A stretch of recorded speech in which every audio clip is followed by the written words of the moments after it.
You are not the thought. You are not the noise spinning in the mind like a whirlwind.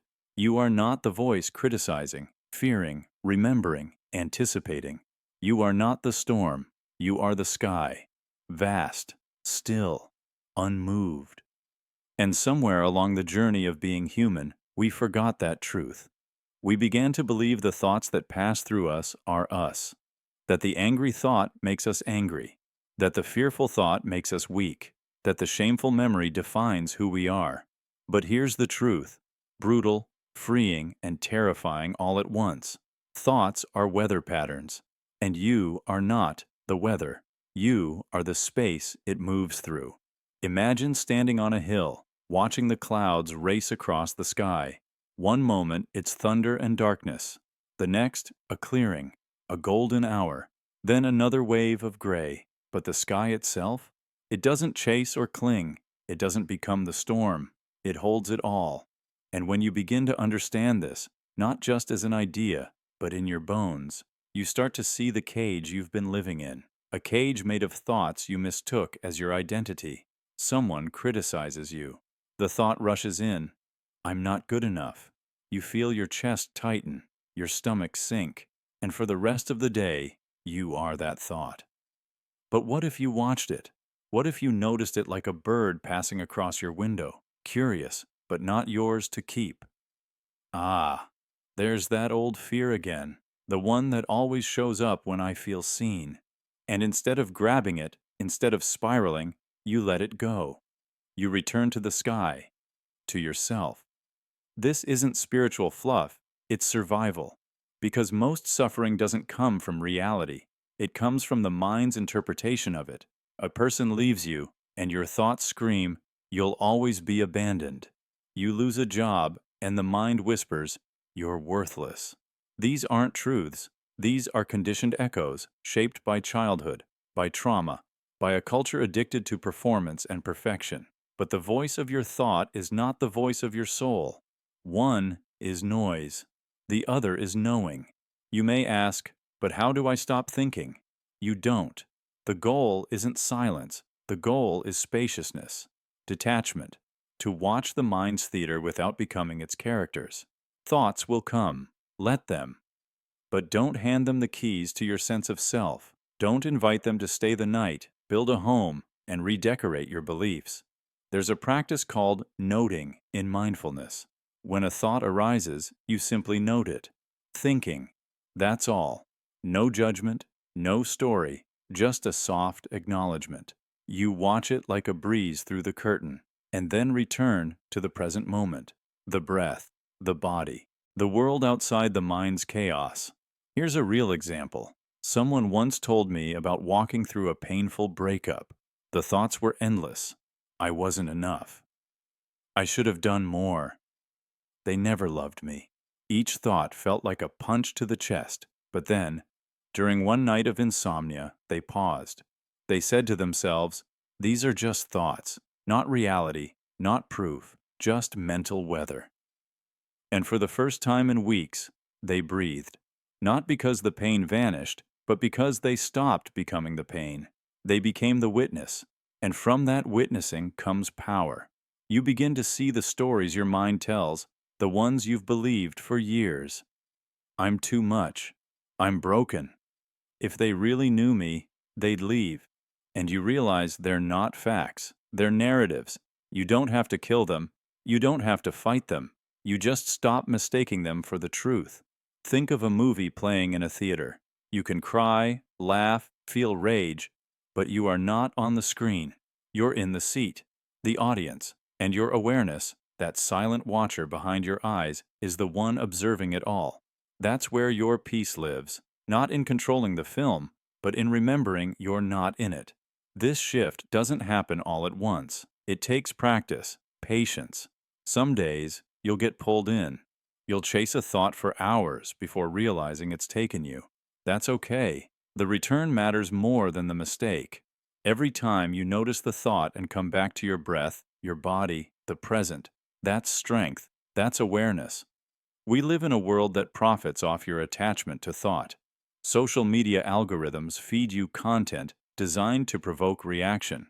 News headlines are engineered to hijack your attention. Advertisements whisper, "You're not whole. Buy this to become better." It's not just personal, it's systemic. But knowing this arms you. You don't have to be at war with your thoughts. You simply don't have to believe them. You are not the thought that says, "I can't." You are not the doubt that creeps in before the leap.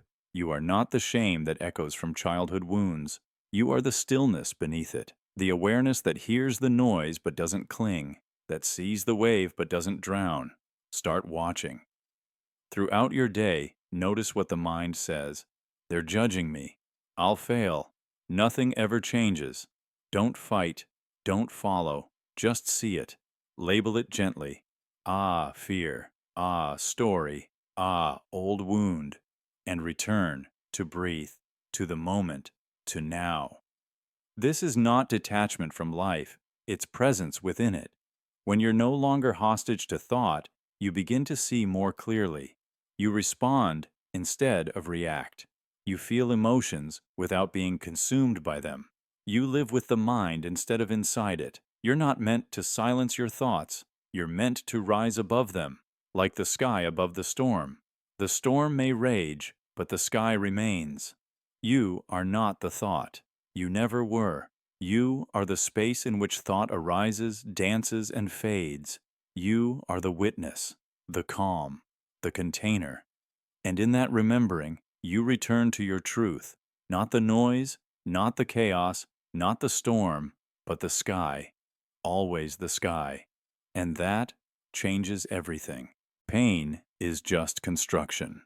They told you pain was punishment, that when you hurt, it was a sign you did something wrong, that if you were suffering, something had gone off course.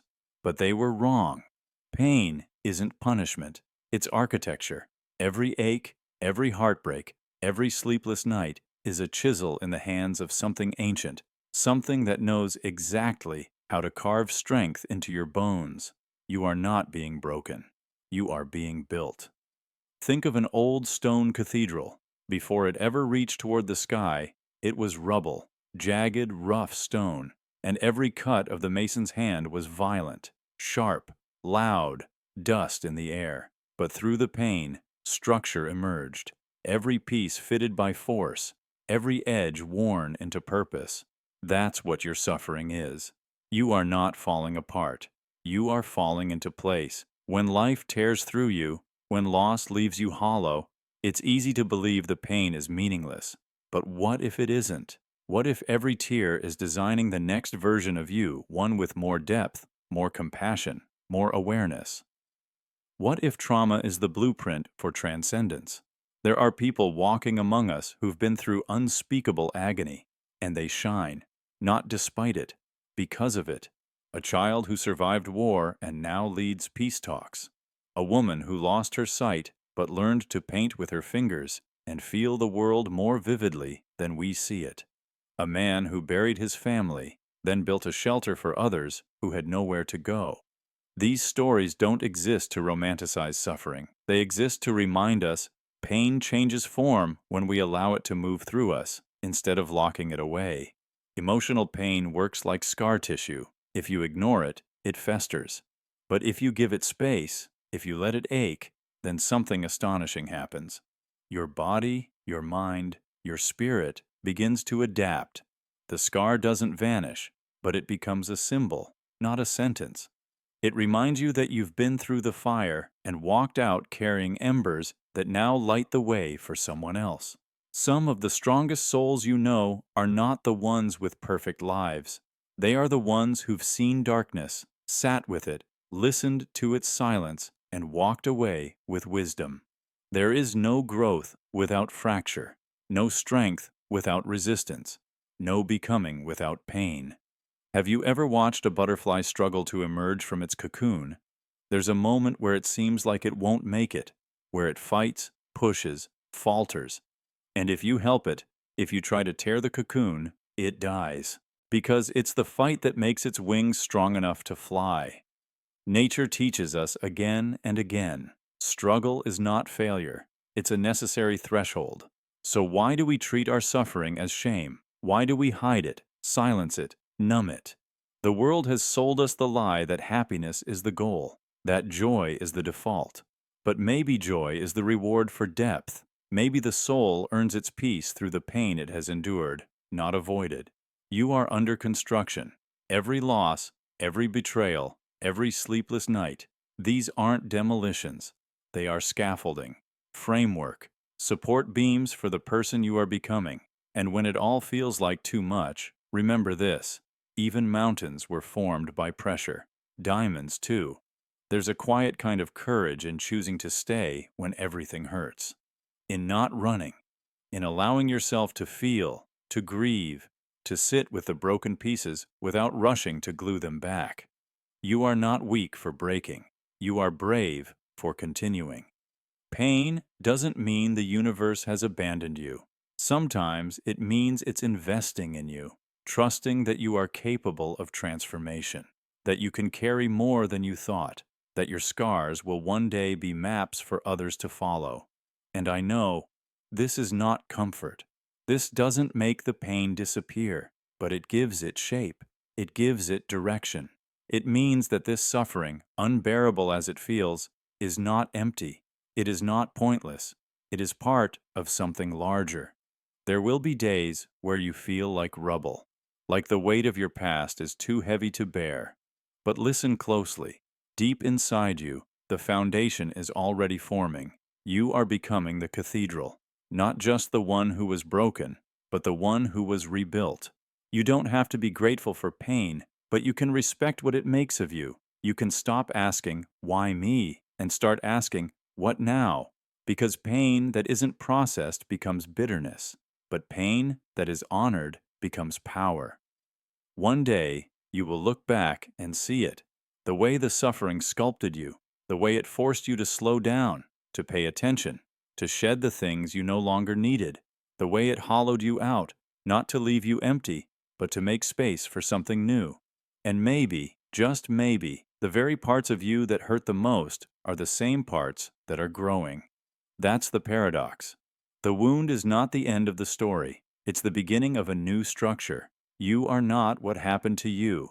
You are what you chose to become because of it. Let the pain carve. Let the suffering build. Let every fracture become a doorway.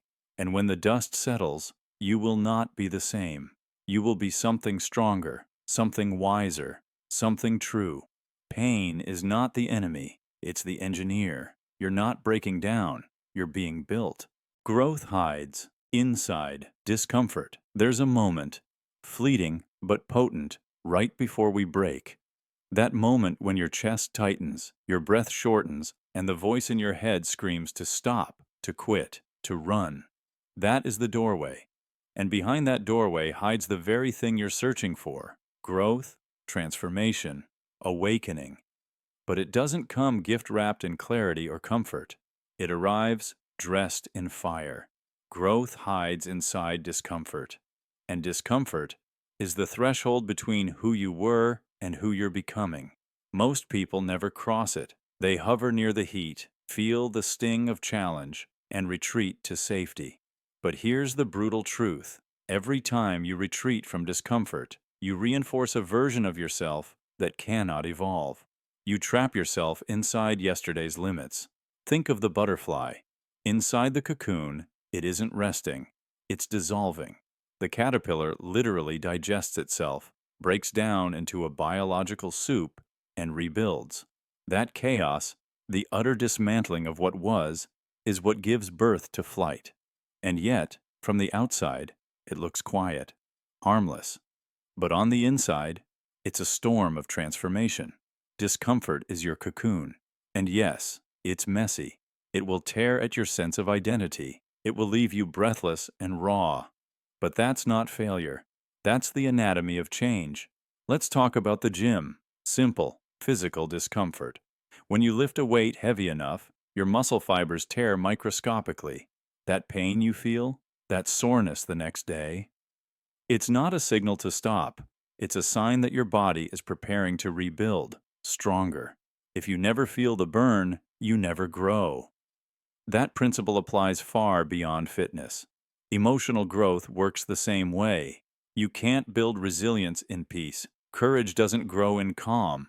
You build it in the silence after a heartbreak, in the stillness of a panic attack when you choose to stay, in the echoing loneliness after betrayal when you whisper, "I'll still love." Think about the greatest lessons in your life. Were they taught in moments of joy? Or did they emerge from loss, from fear, from nights when sleep wouldn't come, and days when you didn't know how to keep going? It's the pain that taught you. It's that moment when the job rejected you and you discovered a skill you'd buried years ago. It's when someone walked out and you were forced to finally walk in, to yourself. It's when the dream collapsed and in the rubble you found a truth sturdier than success. But here's the tragedy. We're taught to run from discomfort. We medicate it, numb it, bury it under distractions. Social media, alcohol, noise. Anything but stillness.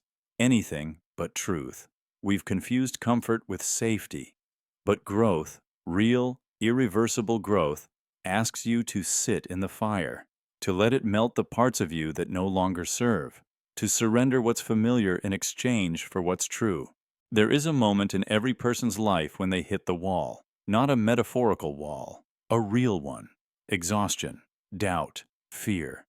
It's the voice that says, "I can't do this anymore." And that moment is holy.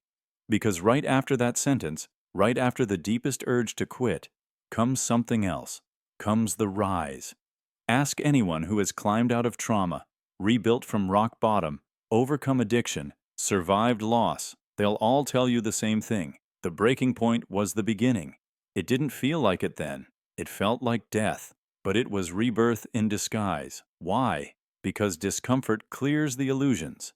In pain, you see who your real friends are. In failure, you discover your real values. In fear, you uncover your deepest desires. It's like a mirror with no filter, showing you, without apology, who you really are and who you could become. But you have to stay. You have to lean in. You have to say, "This hurts, but I'm not running." That one sentence can shatter lifetimes of avoidance. That one act of staying changes your trajectory. Think of Nelson Mandela, 27 years in prison. What kept him sane? What gave him power? It wasn't the ease of life, it was the furnace of isolation. The discomfort became the forge of his wisdom. Or Viktor Frankl, enduring the Holocaust, finding meaning in suffering. He didn't grow in spite of the discomfort. He grew through it. Now, zoom in to your life. That argument, that anxiety, that job you dread, that emptiness you carry like a shadow. What if those aren't curses, but calls? Invitations to grow beyond who you were yesterday. Discomfort is not the enemy. It is the messenger. It is the architect of the next version of you. There's an old saying, "The cave you fear to enter holds the treasure you seek." But what they don't tell you is, the cave will never stop calling. The discomfort will return again and again until you listen, until you choose discomfort over denial, growth over guarantee, truth over temporary relief. So the next time you want to run, pause, breathe, ask yourself, what if this pain is not punishment? What if it's preparation? Because the moment you want to escape is usually the moment right before expansion. And on the other side of that moment, a future version of you is waiting, stronger, clearer, unshakable. And when you meet them, you'll realize every second of discomfort was worth it. You're not who you were. But sometimes it's easy to forget that. Easy to slip back into old fears, old habits, old thoughts, like slipping on a worn-out shirt that once fit, but now chokes the breath from your chest. Growth doesn't always announce itself with fireworks and clarity. Sometimes it arrives quietly, through the way you no longer tolerate what once broke you, the way your silence holds power, or the way you catch yourself mid-thought and realize that thought doesn't belong to you anymore. It belonged to a version of you that was still learning how to stand. The hardest part of transformation isn't the pain, it's the phantom memory of who you used to be. You lived in those old fears for so long, they started to feel like home. That version of you knew survival, not peace. They fought for scraps of love, not knowing they were worthy of the whole table. They dreamed in defense, not creation. And yet, even now, when life opens up, you hesitate. You check the mirror, unsure if this new version is truly you, because the old self left fingerprints on every part of your reflection. There's something terrifying about freedom when you've only known captivity. The mind tries to fill the silence with familiar noise, anxiety, comparison, regret. You wear old insecurities like armor, even when there's no war left to fight. Why? Because healing feels foreign, because joy feels suspicious, because you once mistook chaos for aliveness. So now, peace feels like something's missing, but nothing is missing. What you're feeling is the discomfort of evolution. You outgrew who you were, but you're still learning how to fit into who you're becoming. Think of a snake shedding its skin. The old skin doesn't fall off all at once. It peels slowly, in pieces. And sometimes, when the snake catches its reflection in still water, it may not recognize itself. You're the same. You see flashes of your past self in the mirror, in your voice, in your responses. And for a second, you forget that version is gone, but you're not failing. You're remembering. You're calibrating. True growth often feels like contradiction. You may be brave and terrified at once. You may grieve who you were while being grateful they got you here. You may long for the comfort of your past, even as you celebrate escaping it. This is the tension of transformation. It is not clean, it is not linear, and it is not painless. But it is sacred. You are being sculpted by something bigger than logic. You are becoming something that the old you wouldn't have had the courage to imagine. Do you ever notice how you speak softer now? How you walk away instead of engaging? How you pause before reacting? That's evolution. That's wisdom rising from the ashes of your younger self's chaos. And still, that younger self wasn't wrong. They were necessary. Every mistake, every breakdown, every bad decision taught you how to choose better. They held the door open for who you are now. Don't hate them. Honor them. They kept going when everything in them wanted to stop. But now you get to choose again. From a place of clarity, not fear. From love, not lack. And yet, the past will knock. It always does. Memories have muscle. You'll wake up some days and feel like you've regressed. But listen closely. What you're feeling isn't regression. It's residue. You're scrubbing off layers that no longer serve you. It takes time. You don't wake up transformed. You wake up committed, again and again and again. Freedom is a practice. Identity is elastic. You're allowed to change your mind. You're allowed to rewrite your story halfway through the book. You're allowed to say, "That's not me anymore," even if it was you yesterday. The world will try to tether you to consistency, to labels, to what makes others comfortable. But your soul didn't come here to be digestible. It came here to remember its own vastness. Think of who you were 5 years ago. Would they even recognize who you are now? Would they believe the boundaries you've built, the peace you've cultivated, the love you've claimed? Growth doesn't always roar. Sometimes it whispers. In the quiet refusal to argue, in the gentle letting go, in the unapologetic pursuit of what lights you up. That's how you know you're not who you were. But here's the twist. Sometimes you'll be tempted to go back, not because it was better, but because it was familiar. Familiar is seductive, even when it's killing you. That old version of you had rituals, patterns, people. Letting go of that identity feels like death, and in some ways, it is. But what if you saw that death not as an ending, but as a door? What if the grief you feel is sacred, a signal that you're expanding, that you're touching edges you weren't supposed to see until now?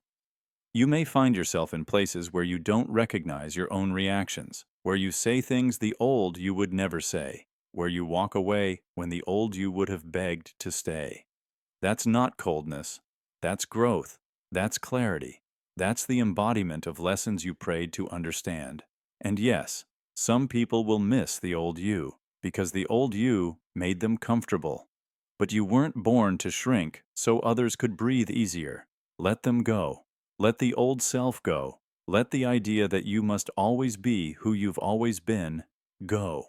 Because if you hold on to the version of you that was only ever trying to survive, you will never step into the one who was born to thrive. So when those thoughts rise up, the doubts, the fears, the voices of who you used to be, don't resist them.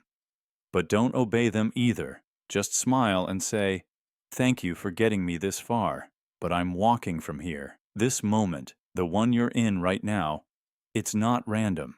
It's the evidence of your becoming. You've already survived so many versions of yourself. You've rebuilt from ruin. You've whispered hope through cracked lips. And now, you have permission to rise, not as a different person, but as the truest version of who you've always been, underneath all that pain. You are not who you were, and that is not a loss. That is a liberation. Let go or be dragged. It's more than a phrase. It's a brutal truth whispered by the universe during the moments we most resist. When life twists out of our grip, our instinct is to clutch tighter. We want to hold on to the job, the relationship, the identity, the illusion. We think if we squeeze hard enough, we can stop the unraveling. But we forget something simple. Not everything is meant to stay, and not everything can be controlled. Imagine hanging from a moving vehicle by a rope. The road is jagged, the vehicle is speeding up, you're losing strength, but instead of letting go, you tighten your grip, your hands bleed, your body scrapes against the rocks. You endure the pain, thinking it's noble, thinking it's strength. But there comes a moment when it's not courage anymore. It's self-destruction. And that moment is where peace begins, not through more control, but through surrender. This doesn't mean giving up. Letting go isn't laziness or weakness. It's the most courageous decision you'll ever make. It's choosing to stop fighting battles that aren't yours. It's recognizing when something is over. It's realizing that trying harder won't fix what was never meant for you in the first place. It's about stepping back and allowing what must fall to fall, what must leave to leave, what must transform to transform. We live under the illusion that control equals safety, that if we manage every variable, we'll avoid heartbreak, failure, or pain. But life doesn't work like that. The partner still leaves, the job still ends, the diagnosis still comes. The world keeps moving without asking for our permission. Peace begins when we stop trying to force it to behave. In therapy rooms across the world, people cry over the same invisible weight, the need to control what already slipped away. A mother still trying to change her grown child. A man stuck in a past betrayal, trying to rewrite it in his mind. A woman keeping a relationship alive through sheer effort, long after the other person let go. These are not uncommon stories. They're human stories. We all do it. We all grip, until life forces our fingers open. There's a paradox here. The tighter we cling, the more power we give the thing we fear. That fear becomes our God, and our lives become altars of anxiety. But when we let go, really let go, we break that power. We reclaim ourselves. We return to the present, where freedom waits. This kind of letting go is not passive. It's an active, soul-deep release. It's deciding, over and over, to stop resisting what already is. It's grief work. It's acceptance. It's rage turned inward until it burns into clarity. It's the moment a grieving parent looks at their child's room and realizes they must walk away, not to forget, but to keep living. It's the man who walks out of a courtroom with nothing left but his name and decides that name is enough. It's the woman who stands in front of the mirror, wipes off the makeup meant to please everyone else and says, "No more." Letting go is the death of illusion. And like all deaths, it's painful. But it's also holy. It makes space. It clears the fog. It invites what is true to finally step forward. There's an old saying in Zen Buddhism, "Let go or be dragged." And there's no in-between. The dragging is brutal. It takes your peace, your sleep, your self-worth. It turns your inner world into a battleground of what-ifs and should-haves. It whispers that you failed, that if you'd just done more, loved harder, worked longer. It would have stayed. But that's a lie. Not everything is yours to keep, and what's meant for you can't be taken. Letting go is how you tell the truth to yourself. It's how you whisper, "This hurts, this ended, and now I must walk forward anyway." It's how you unhook your worth from outcomes. It's how you remember you are not what you lost. You are what survived. Think of the seasons. Trees don't cling to their leaves when winter comes. They release, not because they want to, because they must. The letting go is part of the cycle, and yet, every spring, the leaves return. Different, but just as beautiful. We are not so different. We must trust that after the fall, something new will rise. In a world where everything can be taken, your peace must be something you give yourself, not through armor or control, but through the soft, steady power of release. Say it with me, even if your voice shakes. I let go of what I can't control, of what I thought would stay, of the story I told myself about how life should go. I let go, not to lose, but to live. There will be moments when the grief floods back, when you feel the phantom weight of what you've released. That's normal. That's memory. That's love still echoing through your system. Let it pass. Let it speak. But don't let it chain you. You already survived the worst of it. Don't carry its corpse. Every time you choose peace over control, you reclaim a little more of yourself. Every time you stop chasing what's running away, you open space for what's coming toward you. Every time you let go, you free your hands for something new. Letting go is a practice, a daily one. Some days you'll cling. That's okay. Just remember, the pain is not in the letting go. The pain is in the dragging. And you don't have to be dragged anymore. Peace doesn't live in the grip. It lives in the release, in the trust, in the soft, trembling bravery of saying, "I'm done fighting what I cannot change." And that's when life begins to meet you differently. Not because everything becomes perfect, but because you're no longer at war with what is. You begin to float where you once sank. You begin to breathe where you once held it in. You begin to live, not through force, but through flow. So let go of the rope, of the story, of the illusion. Let go, not to fall, but to rise. Clarity follows the breakdown. When everything breaks, something else begins. It's not loud, not dramatic. It doesn't arrive like a revelation with trumpets. It slips in quietly. After the scream, after the silence, after you've sat for hours in a room that no longer feels like home. That's when clarity comes. There's something raw and brutally honest about a breakdown. It strips you of all pretense. Everything you thought mattered is gone. Everything you clung to, titles, routines, illusions of control, shattered in your hands. The job you thought defined you, lost.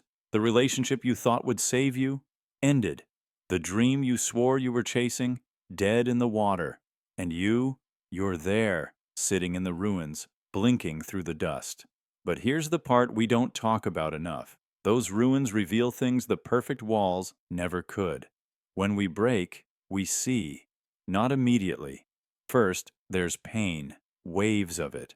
There's disbelief, bargaining, numbness. You relive every moment, dissect every detail. What could I have done differently? Why did this happen? Why now? But eventually, the questions slow. The noise quiets, and in the silence that follows, a new voice speaks. Not from the mind, but from somewhere deeper. A voice that says, "Look. Look at what you ignored for years. Look at the compromises that dimmed your light. Look at the ways you tried to shrink to fit someone else's idea of love. Look at the way you let fear decide for you, over and over again." Clarity doesn't show up when life is comfortable. It arrives when life knocks the wind out of you, because only then are you empty enough to hear it. Grief, in its strange and cruel way, leaves behind a gift. It clears the fog. It forces you to ask, if none of this was guaranteed, what do I really want? Who am I when no one is watching? When the performance ends? When the mask is gone? When I'm no longer pretending? What remains? And you find that what remains is you, the real you, not the version trying to please everyone, not the one chasing achievements like trophies, not the one performing healing instead of actually feeling. Just you, bruised but honest, hurt but real. Think about the forest after a wildfire. Everything burned. The trees, the leaves, the old roots, blackened, unrecognizable. But then, tiny green shoots. Life. Not the same life, but something truer. Native plants that couldn't grow before now find space. Seeds cracked open by heat begin to stretch toward the light. Nature knows what we forget. Breakdown isn't the end. It's an opening. There's a moment after devastation when the mind, stripped of its usual distractions, sees clearly for the first time. You look around and realize the things that used to consume you, whether someone texted back, whether you were liked, whether you fit in, don't matter anymore. What matters now is peace, authenticity, meaning. You stop asking, "How do I go back?" and begin asking, "What am I being called toward?" That's the shift. The old self, the one built on expectation and avoidance, falls. And the new one? It doesn't come fully formed. It grows, slowly, from the truth left behind in the wreckage. Maybe clarity comes in a whisper, "I never wanted that life." Or a scream, "I deserve more." Maybe it's just a quiet knowing, a shift in how you carry yourself, how you spend your time, who you let near you. But it comes. And once it does, you can't unknow it. Clarity is ruthless. It demands change. It shows you the lies you told yourself to survive. "I'm okay. This is just how things are. At least it's not worse." It rips those lies away and leaves you naked in the truth. But in that nakedness, you're free. No longer weighed down by pretending. No longer shackled to stories that never belonged to you. You stop numbing. Stop running. You sit in your body, in your pain, in your breath. And slowly, the world looks different. Not fixed, not perfect, but real. And real is enough. There's a reason so many people have their biggest breakthroughs after loss. Why survivors of heartbreak, bankruptcy, illness, or death often emerge with eyes that see deeper. It's because breakdown forces you into the moment. It strips the unnecessary. It makes you ask, if everything can fall, what can I build that lasts? And the answer isn't found in more money or followers or validation. The answer is found in presence, in connection, in choosing what aligns with your soul, not your fear. You'll find yourself laughing again, but it's different now. Lower, fuller, rooted in truth. You'll walk away from things you used to beg for, not out of bitterness, but from clarity. You'll stop chasing and start choosing. You'll forgive, not because they earned it, but because you no longer want to carry what broke you. That's the secret gift of breakdown. It rearranges your soul. It purifies your vision. It hurts like hell, yes. But on the other side of that pain is something unshakable. Clarity. It doesn't need to shout. It doesn't need to be explained. It just is. A compass. A yes in your bones. A line you no longer cross. A light you no longer dim. A truth you no longer abandon. And from that place, you begin again. Not as the person you were, but as the person you were always becoming. Stillness is not stagnant. They say if you're not moving, you're falling behind. That if you pause, even for a breath, the world will pass you by. So we run toward deadlines, toward distractions, toward anything that keeps the silence away. But here's the truth no one told you. Stillness is not stagnant. It's sacred. Silence isn't empty. It's the space where the soul stretches. In a world addicted to motion, stillness looks like failure. If you're not busy, people assume you're lost. If you're quiet, they assume you have nothing to say. But what if the greatest truths are whispered, not shouted? What if motion is the illusion, and stillness is where reality begins?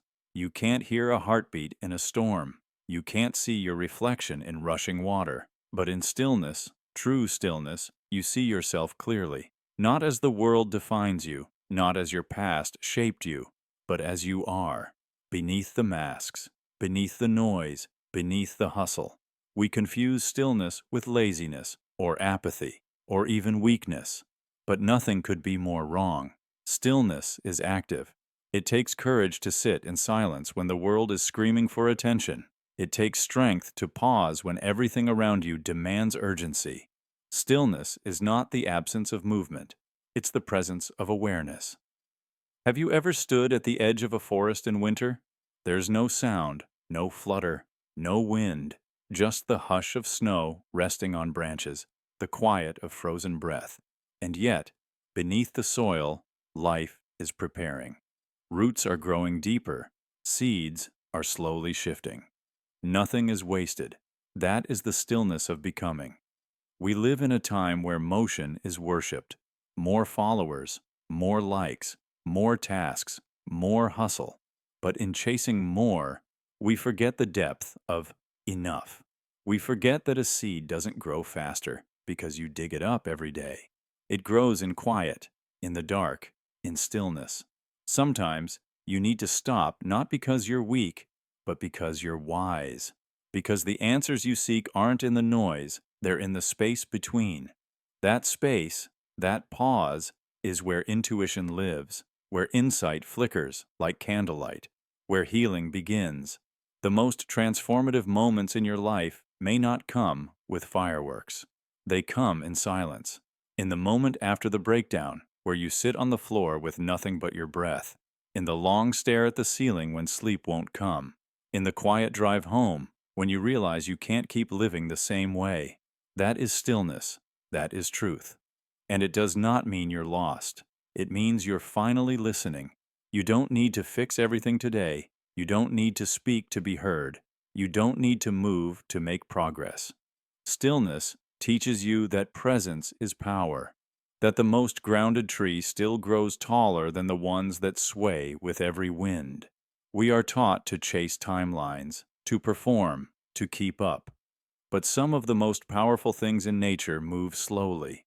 The glacier reshapes mountains. The moon pulls oceans. The tectonic plates shift entire continents over millennia.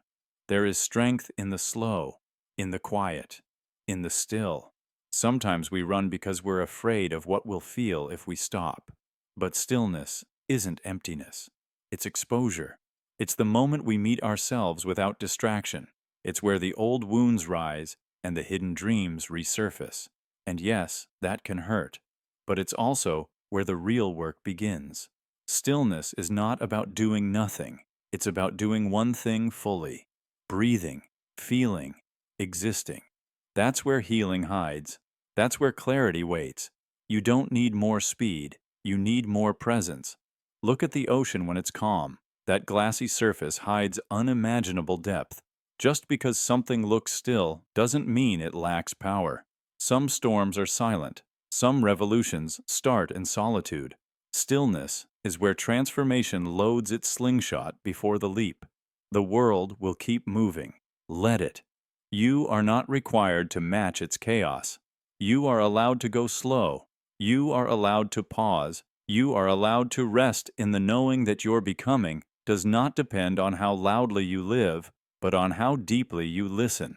Stillness gives you back your voice, not the one you used to perform or people please, but the voice beneath all that, the one that says, "This is who I am. This is what I need. This is what I choose." And from that still place, when you finally decide to move again, your steps will not be frantic. They will be certain. Because you will have remembered who you are beneath all the noise. Because you will have honored the silence that birthed your clarity. Stillness is not a pause in life. It is life. The deep part. The part we usually skip. But that part is where the meaning is. Let yourself be still. Let the silence speak. Let the truth echo, louder than motion ever could. Because the world doesn't need more noise. It needs more depth.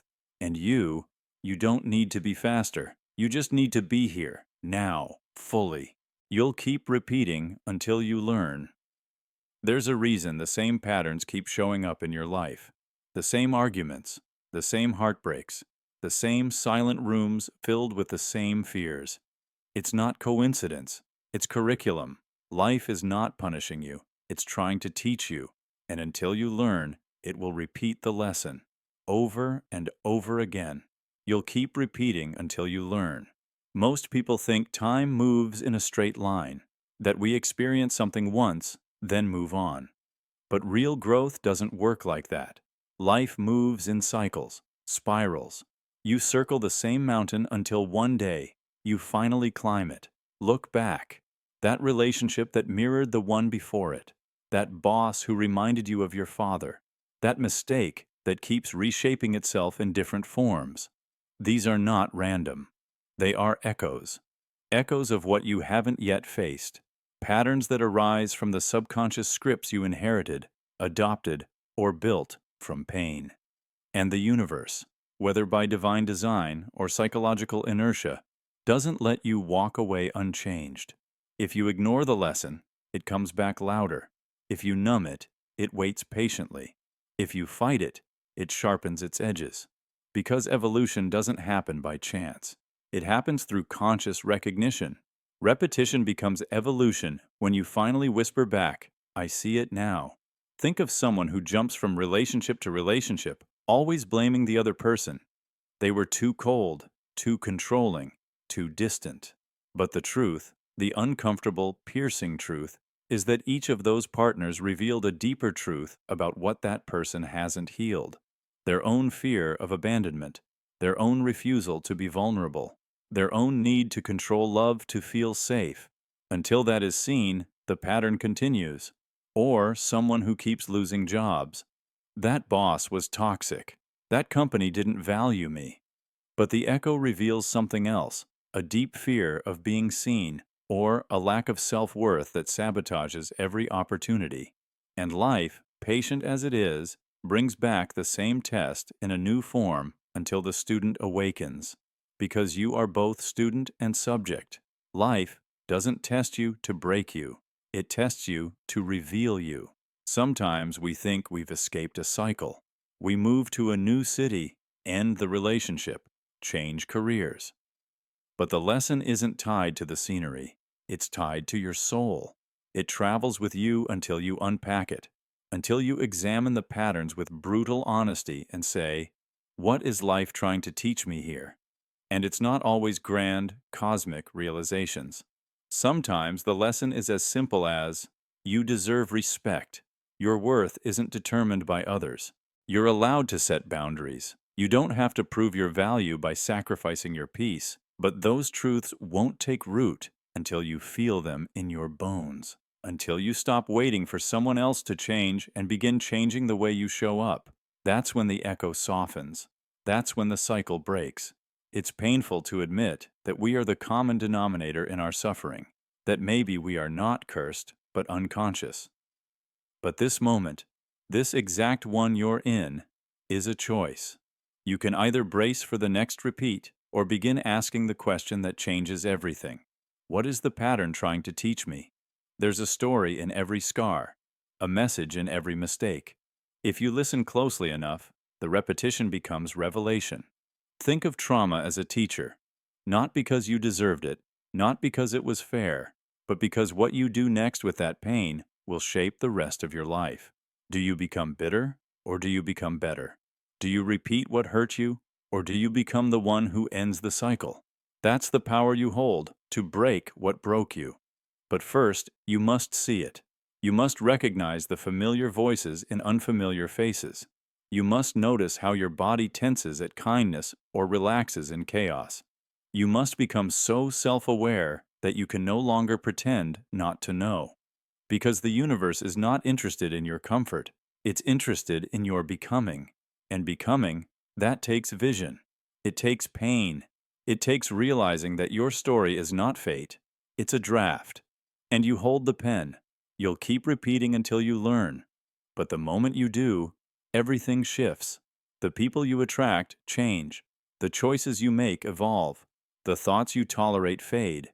Because once you learn the lesson, the test no longer needs to be administered. You pass into a new chapter, not by force, but by awareness. This is the secret no one teaches. Your growth begins the moment you stop blaming life and start learning from it. The mistake wasn't wasted. The heartbreak wasn't meaningless.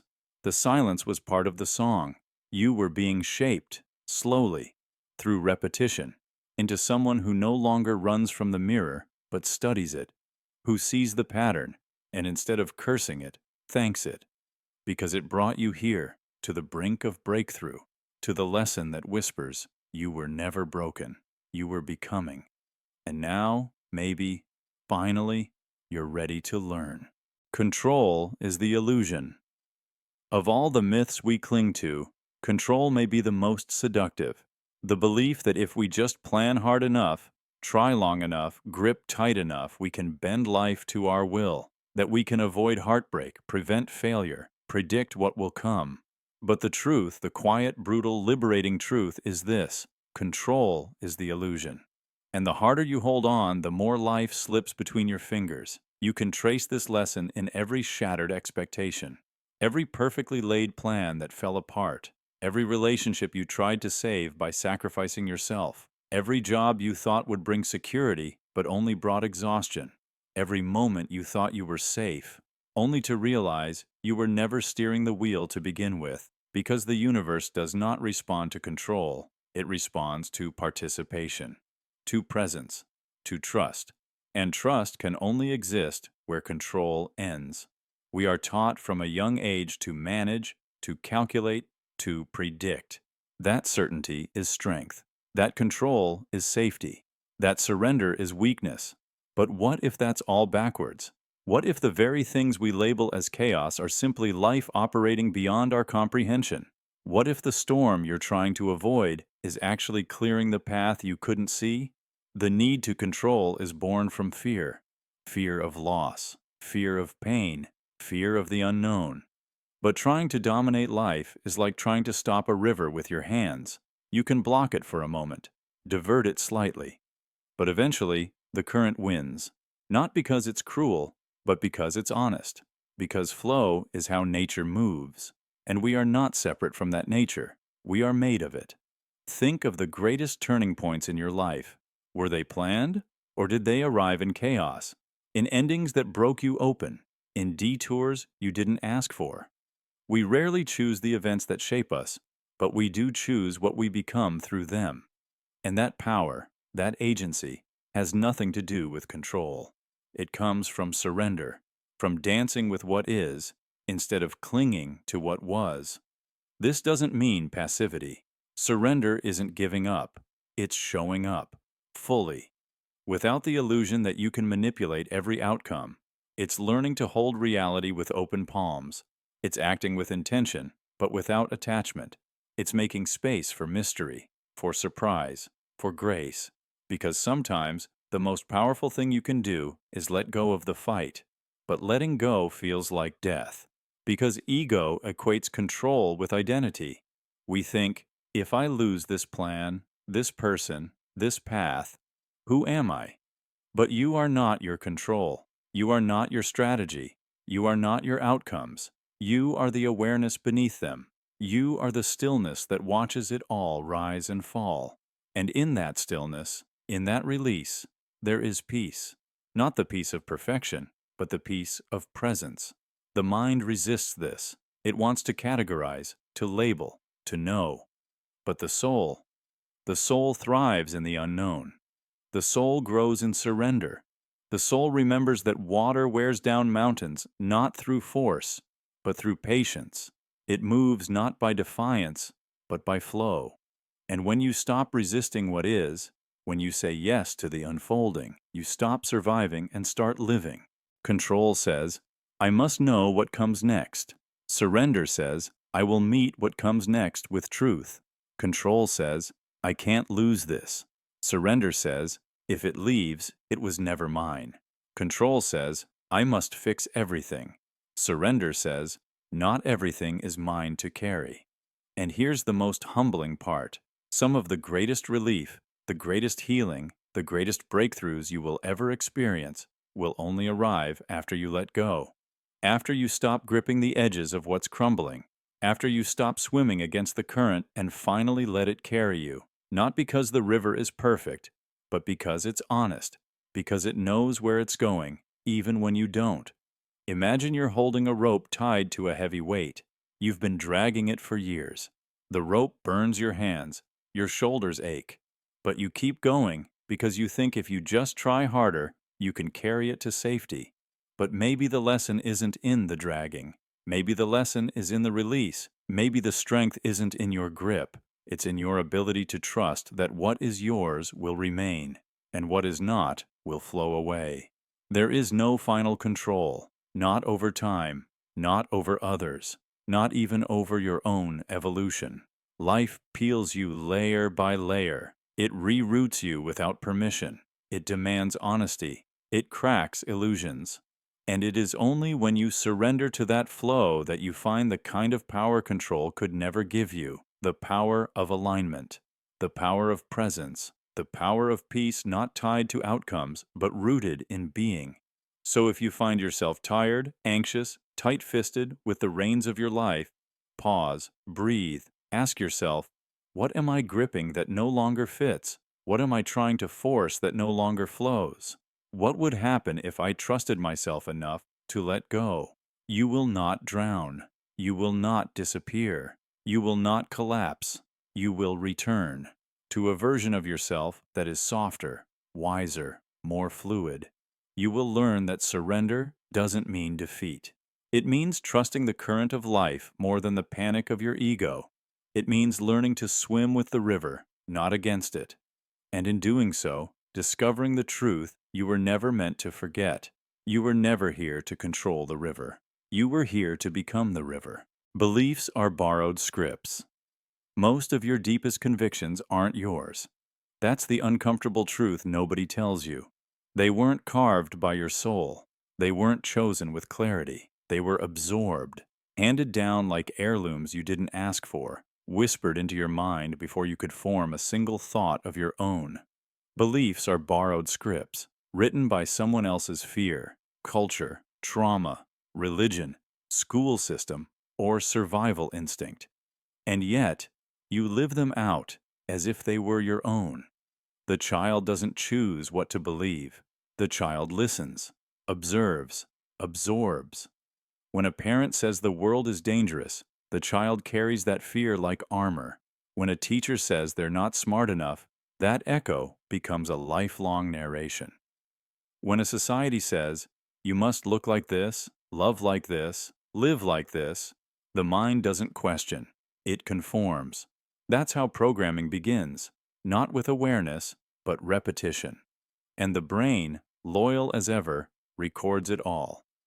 Neural pathways are carved with every repeated thought, every accepted rule, every unchallenged voice. Soon, those borrowed lines become your inner monologue. You say things like, I could never do that. I'm not good at this. I have to be perfect. Without realizing, none of that started with you. Your soul didn't say those words. The world did, and you just kept repeating them. Imagine walking through life wearing clothes that don't fit, but you never question them because you were dressed that way as a child. They're uncomfortable, restrictive, but familiar. And so, you adapt to the discomfort. You mistake it for identity. That's what happens when you live by inherited beliefs. You shape your entire life around what was given to you, not what was chosen by you. There's a terrifying moment, if you're lucky, when your soul begins to stir. When something doesn't feel right anymore. When the script you've been following starts to itch. You say the same things you always said, but now they taste wrong in your mouth. You follow the same rules, but they lead to hollow victories. You begin to wonder, who wrote this for me? And more importantly, do I still want to live by it? That moment is awakening, but it comes with grief, because realizing your beliefs aren't yours means realizing your life may not be yours either, not fully. It means confronting how many decisions were made from fear, not desire, from compliance, not clarity, from unconscious programming, not conscious choice. It means unlearning, undoing, rebuilding from the root. And that's terrifying, because we build our entire sense of self on our beliefs. To question them feels like self-destruction. Who are you if you're not the person who believed in hard work or God or marriage or loyalty above all else? Who are you if you no longer believe in the myths that shaped your childhood? Who are you if you step off the path everyone said was the right one? But here's the truth. You're not destroying yourself. You're meeting yourself, maybe for the first time. You're peeling away the layers of programming to see what was underneath all along. The soul doesn't speak in borrowed words. It doesn't live by fear. It doesn't need validation. It only wants truth. And when the soul wakes up, it doesn't scream. It whispers, "This isn't you." You start the slow, disorienting process of rewriting. Not all at once. Beliefs are like roots wrapped around bone. You untangle them gently, question by question. You ask, "Who taught me this? Why do I believe it? Does it serve me now?" And sometimes the answer will break your heart, because you'll realize you've been living for decades with beliefs that never belonged in your hands. This isn't about rejecting every idea you inherited. Some beliefs are beautiful. Some were planted by love, not fear. But this is about choosing them again, or not. It's about reclaiming your mind from the autoplay of past programming. It's about listening to your own voice beneath the noise. Think of a house you've lived in your whole life, never realizing it was built on someone else's blueprint. And one day, you find a hidden room. You walk in. It's filled with light. It smells like something familiar but forgotten. That's what the soul feels like when it wakes up. Not new, remembered. You don't have to burn your past to find yourself, but you do have to examine it. You have to become a gentle excavator of your own mind. Dig through the layers. Name what's not yours. Release it. And when you do, something strange happens. Life begins to respond differently. You begin to feel lighter, more honest, less afraid. You stop performing. You stop repeating. You start living. Your beliefs shape your reality. But if those beliefs are inherited lies, then your reality is an echo of someone else's prison. To create something true, you have to begin with truth. Your truth. Not your father's, not your pastor's, not your culture's. Yours. So let the soul wake up. Let it ask the hard questions. Let it doubt. Let it unlearn. That's not weakness. That's rebirth. That's how you stop living a secondhand life. That's how you reclaim your voice in a world that trained you to be silent. Because you're not here to be a copy of a copy. You're here to remember what the noise tried to make you forget, that your soul has its own script, and it's waiting for you to write it. Others are your mirror. Every person you meet is a mirror, not a window into their soul, but a reflection of your own. The ones who inspire you, they show you what you long to awaken in yourself. The ones who anger you, they reveal parts of you that still bleed or resist. And the ones who disturb you, who make your skin crawl or your heart ache, are often reflecting wounds you haven't fully looked at yet. It's one of the most uncomfortable truths in life.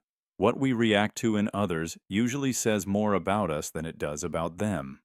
We want to believe our emotions are justified by the outside world, that we're hurt because someone wronged us, that we're jealous because they had more, that we're angry because they crossed a line.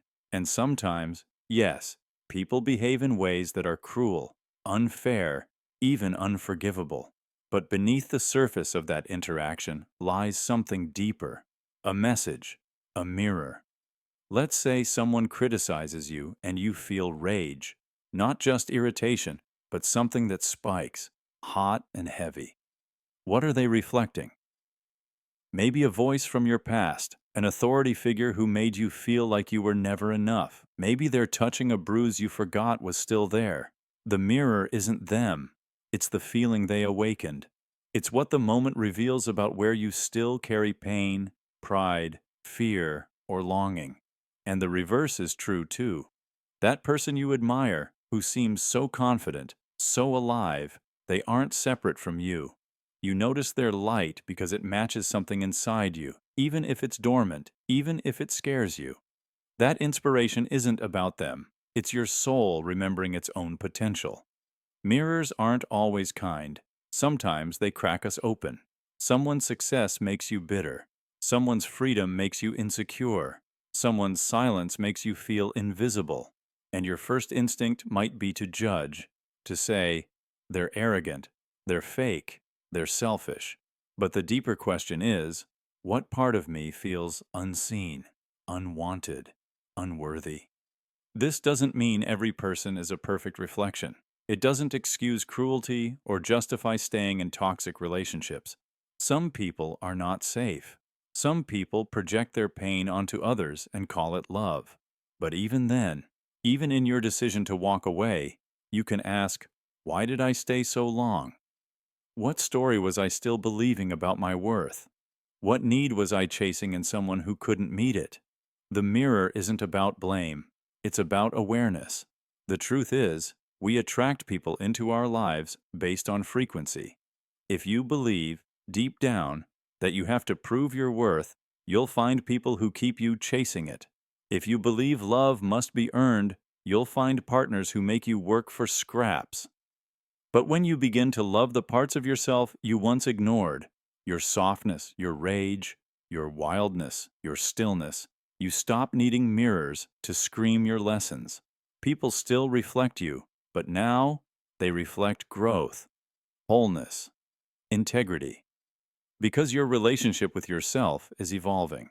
Think about a time someone deeply triggered you, not just annoyed you, but pierced something raw. What did it show you? Maybe they were careless, and it showed you how much you crave to feel important.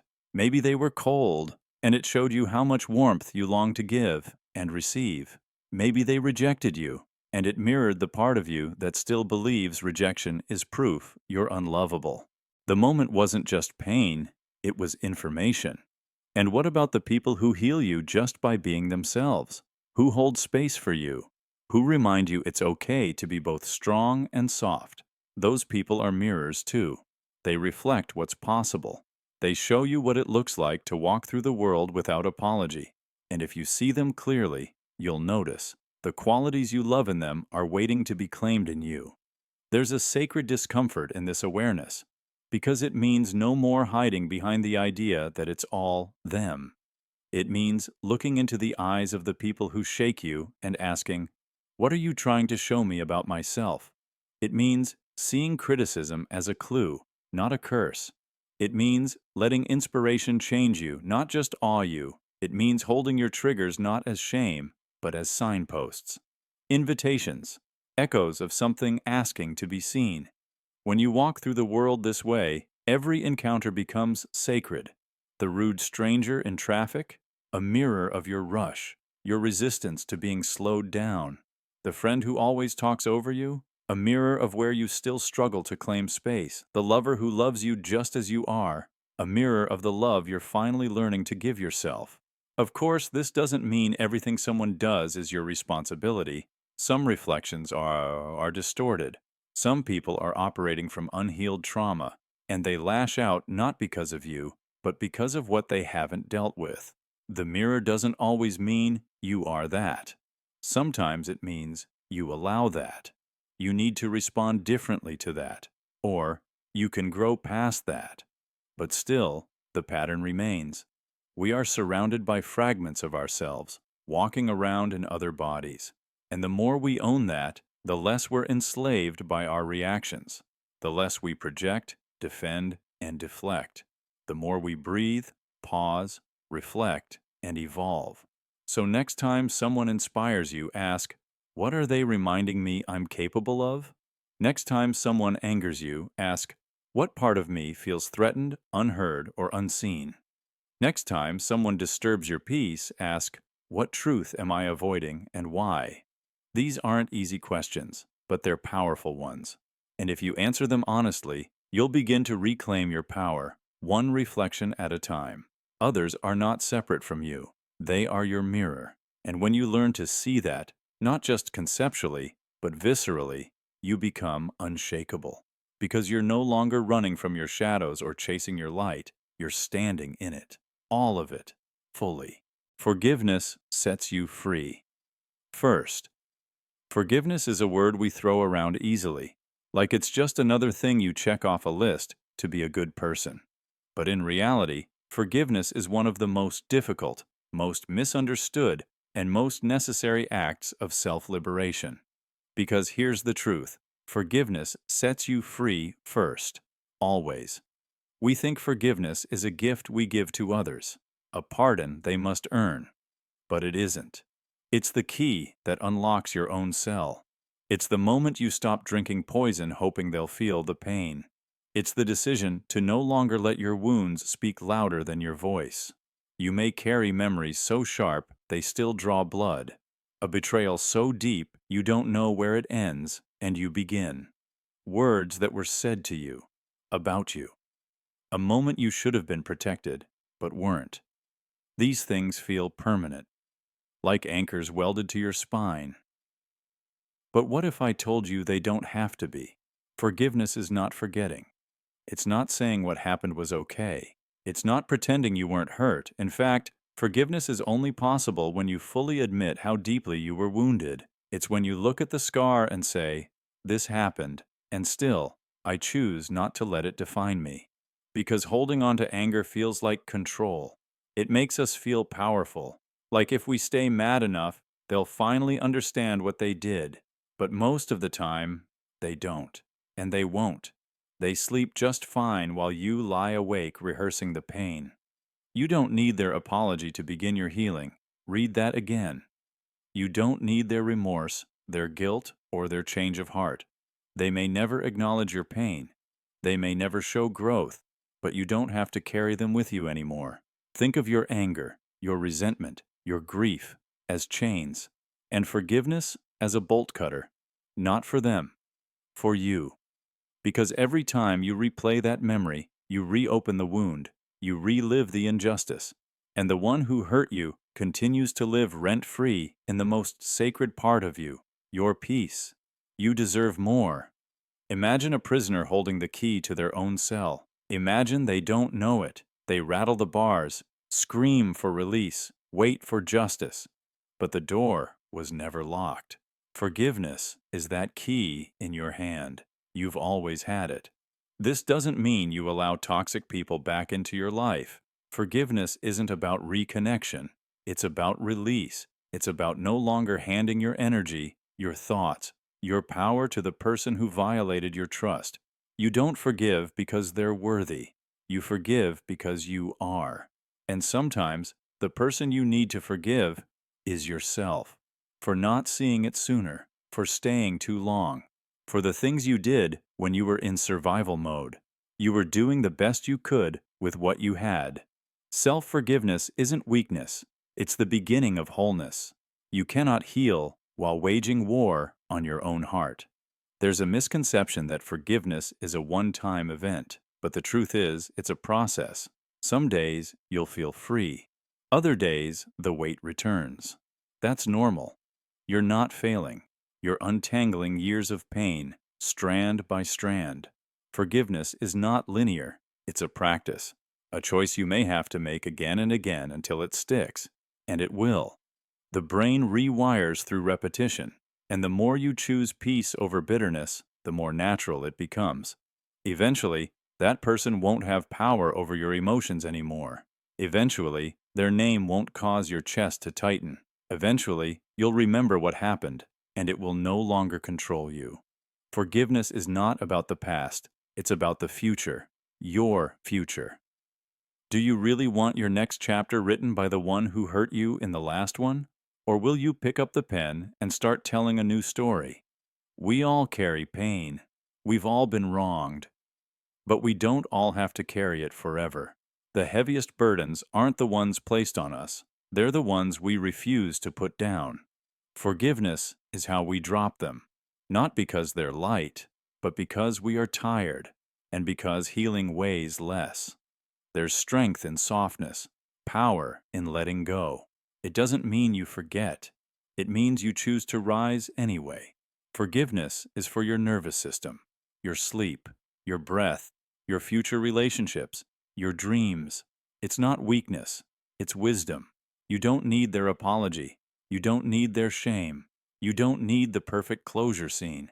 You need you, whole, free, unshackled. So if you're waiting for them to change before you heal, stop waiting. That day may never come, but your freedom can come now. Hold the key, open the cell, walk out. You never needed their permission to be free. The climb was the lesson. You thought it was about reaching the top. You thought if you could just get there, just win, succeed, arrive, then it would all make sense. That the summit would reward your pain, justify your sacrifice, make it all worth it. But when you got there, if you got there, you realized something strange. It wasn't the summit that changed you, it was the climb. It was the mornings you didn't want to wake up, but did anyway. The silent battles, the invisible choices, the stretch, the ache, the refusal to quit when everything in you screamed for relief. That's what shaped you. That's what carved the new version of you from the raw stone of your struggle, not the summit. See, we're trained to chase results. The diploma, the paycheck, the title, the number on a scale. We think life is a series of finish lines, but the truth is brutal and beautiful. Life doesn't care about your trophies. It cares about who you become in the process. You don't grow when you cross the line. You grow when you stumble toward it, bleeding, crying, crawling, still moving. That's where the change happens. Think about a mountain climber. The top of the mountain is breathtaking, but they only spend minutes there. The real experience is in the climb, the fear of falling, the burning in their legs, the breath stolen by altitude, every inch earned. That's what stays with them. That's what transforms them. The summit, it's just the photograph. The climb is the story. And it's the same in your life. The nights when no one clapped, the days when your hands shook as you tried again, when you doubted everything but still gave it your all. That wasn't a delay in your progress. That was the progress. But we don't recognize it. We think if we're not there yet, we're failing. But you weren't supposed to arrive fast. You were supposed to stretch, and stretching hurts. Growth always does. You learned patience not when things were easy, but when every second felt like a year. You learned resilience when you kept going after being rejected. Again, you learned love not from being adored, but from choosing to stay kind when no one thanked you. The climb taught you those things, quietly, relentlessly. The irony? When you finally reach what you once dreamed of, it won't be the goal that brings tears to your eyes. It'll be the memory of who you had to become to reach it. The memories that flash will not be of the finish line, but of every time you didn't give up on yourself. And that's the lesson most people miss. You ask someone who's achieved greatness, and they'll all tell you the same thing. It wasn't the achievement that mattered. It was the fight. The long, cold, silent fight no one saw. The moments they almost broke. The moments they did break, but stood back up. Think of a parent working 3 jobs to put food on the table.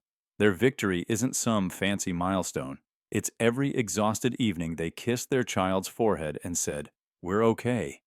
Think of an addict rebuilding their life, one hard breath at a time. Their summit isn't a medal. It's walking past temptation and whispering, "Not today." That is the climb. That is the transformation. And here's what no one tells you. Sometimes the summit never comes. Sometimes the goal slips away. The relationship ends. The dream changes. Life reroutes you. And in those moments, you might feel like you failed, like the climb was pointless. But listen carefully. You did not fail. Because the climb changed you. And that was the point all along. You became stronger, braver, wiser. You became someone who no longer runs from struggle, but walks through it. That's not failure. That's evolution. The climb was not a detour. It was the destination in disguise, even in heartbreak, even in loss, even in disappointment. The stretch of your soul, that was the reward, the muscle of your spirit, that was the treasure. We spend our lives chasing summits, but when we finally sit in stillness, we realize the version of us who set out on the path is not the one who arrived. And if the old you met the new you, they might not recognize each other. Because growth disguised as struggle is a sacred transformation. So wherever you are, climbing, crawling, pausing to catch your breath, know this. You are becoming. You may not have reached what you thought you would, but you are becoming someone who can handle it when you do. And maybe, just maybe, that's the real purpose. Not to conquer the mountain, but to become the kind of soul who climbs it, again and again, until the climb itself becomes enough, until the ache feels like honor, until the process becomes peace. Because in the end, the summit doesn't change you. The climb does. Let life flow through you. Let it move as it must, without forcing, without grasping, without building dams of resistance. Because every time you clench your fists around experience, you interrupt the wisdom it carries. Life is not something to control. It is something to allow. And in that allowance, something sacred begins to happen. You stop being the storm and become the stillness it moves through. We are trained, almost from the moment we become conscious, to resist, to label what is happening as good or bad, to cling to what feels safe and reject what feels unfamiliar. But life does not operate on our timelines or definitions. Joy arrives when it will. So does grief. So does change. Trying to control when and how these visit us only deepens the suffering. It's like trying to grab a wave with your hands. By the time you've caught it, it's already gone. And in the struggle, you miss the beauty. You are not meant to trap the flow. You are meant to witness it, to let it pass through your inner world without becoming imprisoned by it. Imagine yourself not as the current, but as the riverbank, steady, observing, holding space, letting the wild rush of emotion and experience pass through without needing to fix it, stop it, or define it. This is the power of presence. This is the practice of peace. Joy will come, and it may feel fleeting, but let it pass. Don't grasp it so tightly that you crush the very feeling you wish to preserve. Savor it, smile into it, but know that trying to possess joy only turns it into something else. Fear of losing it. And when that fear takes root, the joy is already gone.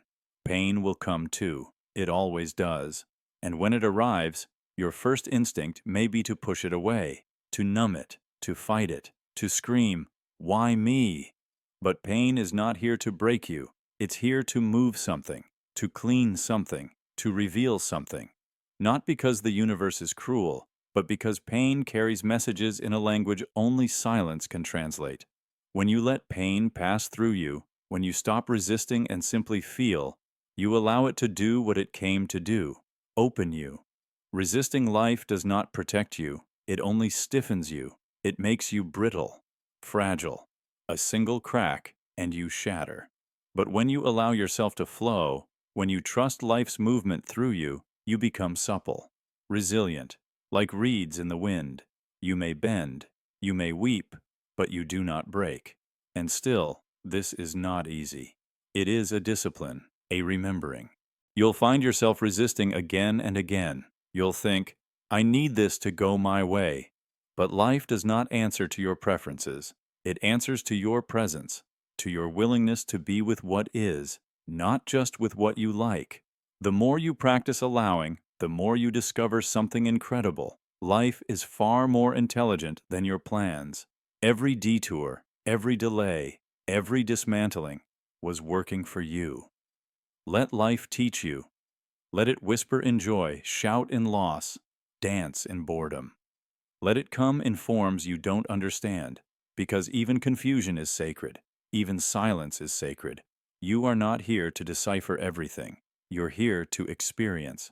And every moment you resist, you distance yourself from your own aliveness. The seasons don't resist change. The trees don't resist the wind. The moon does not rage when it disappears. They yield, they surrender, and in that surrender, they become eternal. They are not afraid of endings because they know endings are never truly ends. They are passages. So why do we fear flow? Why do we fear change, loss, or transformation when the natural world shows us again and again? It's all just part of the same sacred cycle. You are part of that cycle too. You're not separate from nature. You are nature. You're made of tides and dust and stars and silence. You are not here to dominate life. You are here to be touched by it.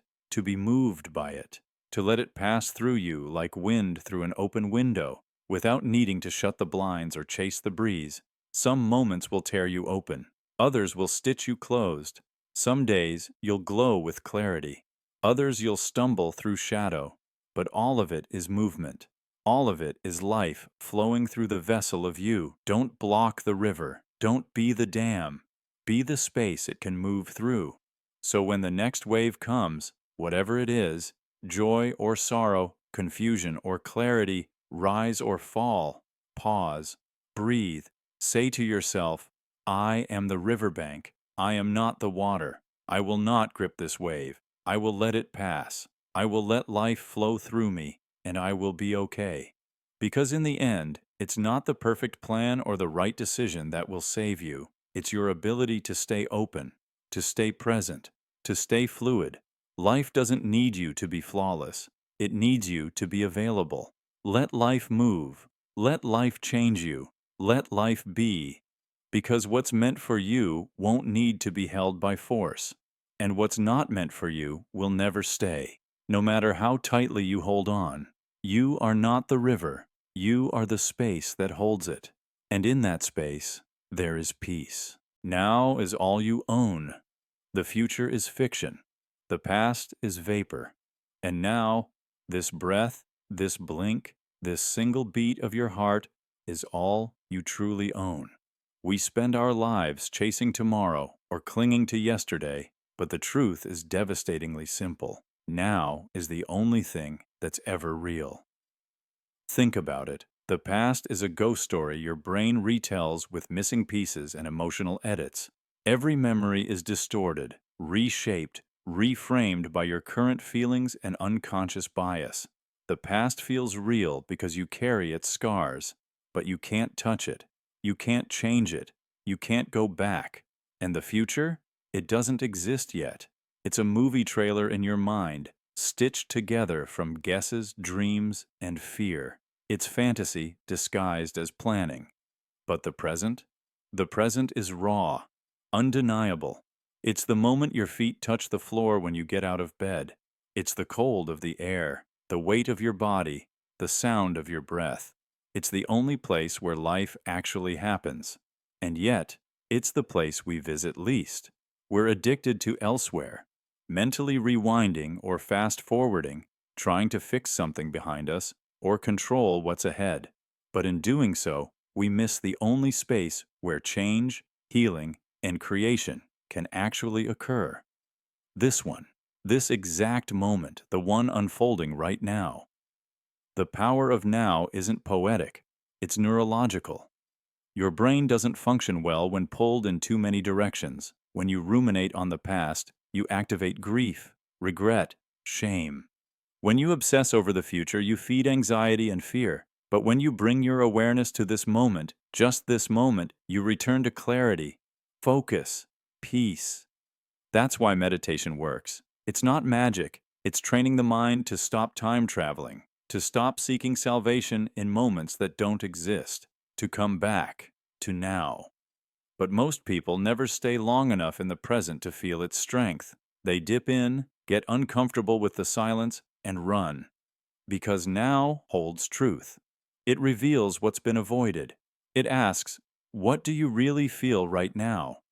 Not what you plan to feel tomorrow, not what you regret feeling last week. Now. And here's where it gets even deeper. Every transformation, every decision, every healing begins in a single now. That one moment when you choose differently, when you pause before reacting, when you forgive instead of resent, when you decide to show up even when fear tells you to hide. Change isn't born in the future. It's born in 1,000 tiny present moments stacked together. Want to quit a habit? It's not about staying clean for a year. It's about saying no right now. Want to heal from heartbreak? It's not about understanding every past wound. It's about choosing this breath, this minute, to soften instead of harden. Want to find purpose? It's not written in your future resume. It's felt in the small, meaningful actions you take today. The illusion is that tomorrow will save you. That when you get the job, the partner, the body, the success, then you'll start living. But tomorrow never arrives. When it does, it becomes today. And if you don't know how to live in today, you'll keep pushing your piece further down the timeline, always chasing, never arriving. Now is not a placeholder. It is the whole damn show. Every time you return to the present, you reclaim your power. You interrupt the spiral. You pause the autopilot. You create space to breathe, to choose, to feel fully alive. The present is where your senses wake up, where your intuition speaks, where your inner voice isn't muffled by noise. It's why people feel peace in nature, because trees don't regret last season. Rivers don't stress about next month. The natural world exists in an eternal present, and we crave that rhythm because it mirrors something ancient within us, something we've forgotten. Your life isn't happening next year, it's happening now. Your relationships aren't built in the future, they're shaped by the attention and love you give today. Your body isn't healed by wishing, it responds to how you treat it in this hour, this meal, this movement. Your peace isn't found in planning, it's found in presence. The most important conversations of your life, they'll happen in a moment like this. The biggest changes, they'll begin in a second of raw awareness. The love you want to feel, it lives in your ability to notice the beauty in front of you, not later, now. If you're always living for a better time, you miss the only time you're guaranteed. If you're always comparing to a past version, you trap yourself in a life that no longer exists. Now is your anchor, your access point, your reset button. You can't go back. You don't control what's next, but you can take a breath. You can unclench your fists. You can let the next moment be softer because you showed up fully for this one. You are not your plans. You are not your memories. You are this heartbeat, this choice, this breath. Now is all you own. And if you learn how to live here, really live here, you'll realize that's all you ever needed. You built the cage. The truth most people avoid is this. You built the cage you're trapped in. Not all of it. Not the trauma that was handed to you before you could speak. Not the betrayals you didn't see coming. Not the grief that ripped through your life without asking. But the limits, the walls, the rules you live by, most of those came from you, slowly, quietly, over time, one brick at a time. And now you wonder why it feels like you can't breathe. We inherit a lot. Our families, our cultures, our fears, they give us blueprints. They hand us scripts. Don't speak too loud. Be careful who you trust. This is how success looks. And maybe those ideas protected you once. Maybe shrinking kept you safe. Maybe silence avoided conflict. Maybe overworking earned you love. But you're not that child anymore. And now those old rules don't protect you. They imprison you. You built the cage. You also hold the key. Start here. What are you telling yourself you can't do? Can't leave the job. Can't start over. Can't speak up. Can't rest. Now ask, who told you that? Whose voice is that echoing in your mind? And most importantly, is it true? Most of our can't is fear wearing the mask of logic. It whispers, you'll fail, you'll be alone, you'll lose everything. And so we obey. We sit in the cell with the door wide open, convinced it's locked. But here's the twist. Cages are rarely made of metal. They're made of stories. And stories can be rewritten. You built a life around being liked, so you stopped being honest. You built a life around being productive, so you stopped being still. You built a life around control, so you stopped trusting the unknown. These cages don't look like prisons from the outside. They look like routines. They look like stability. They look like just how I am. But the body knows. You wake up tired. You scroll to escape.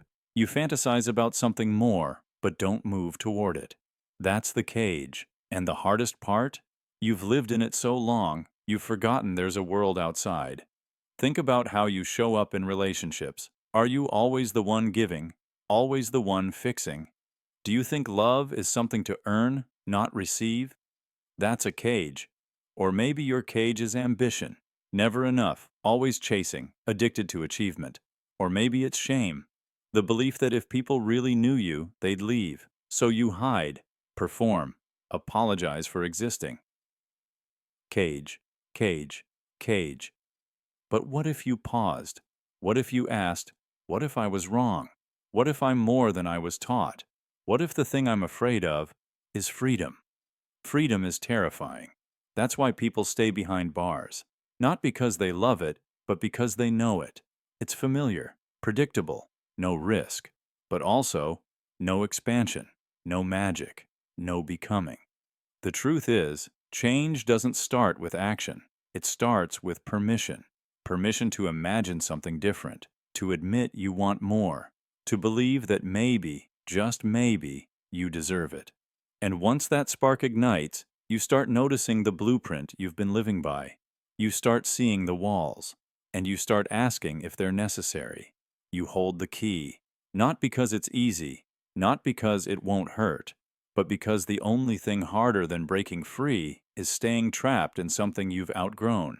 And deep down, you know when something no longer fits.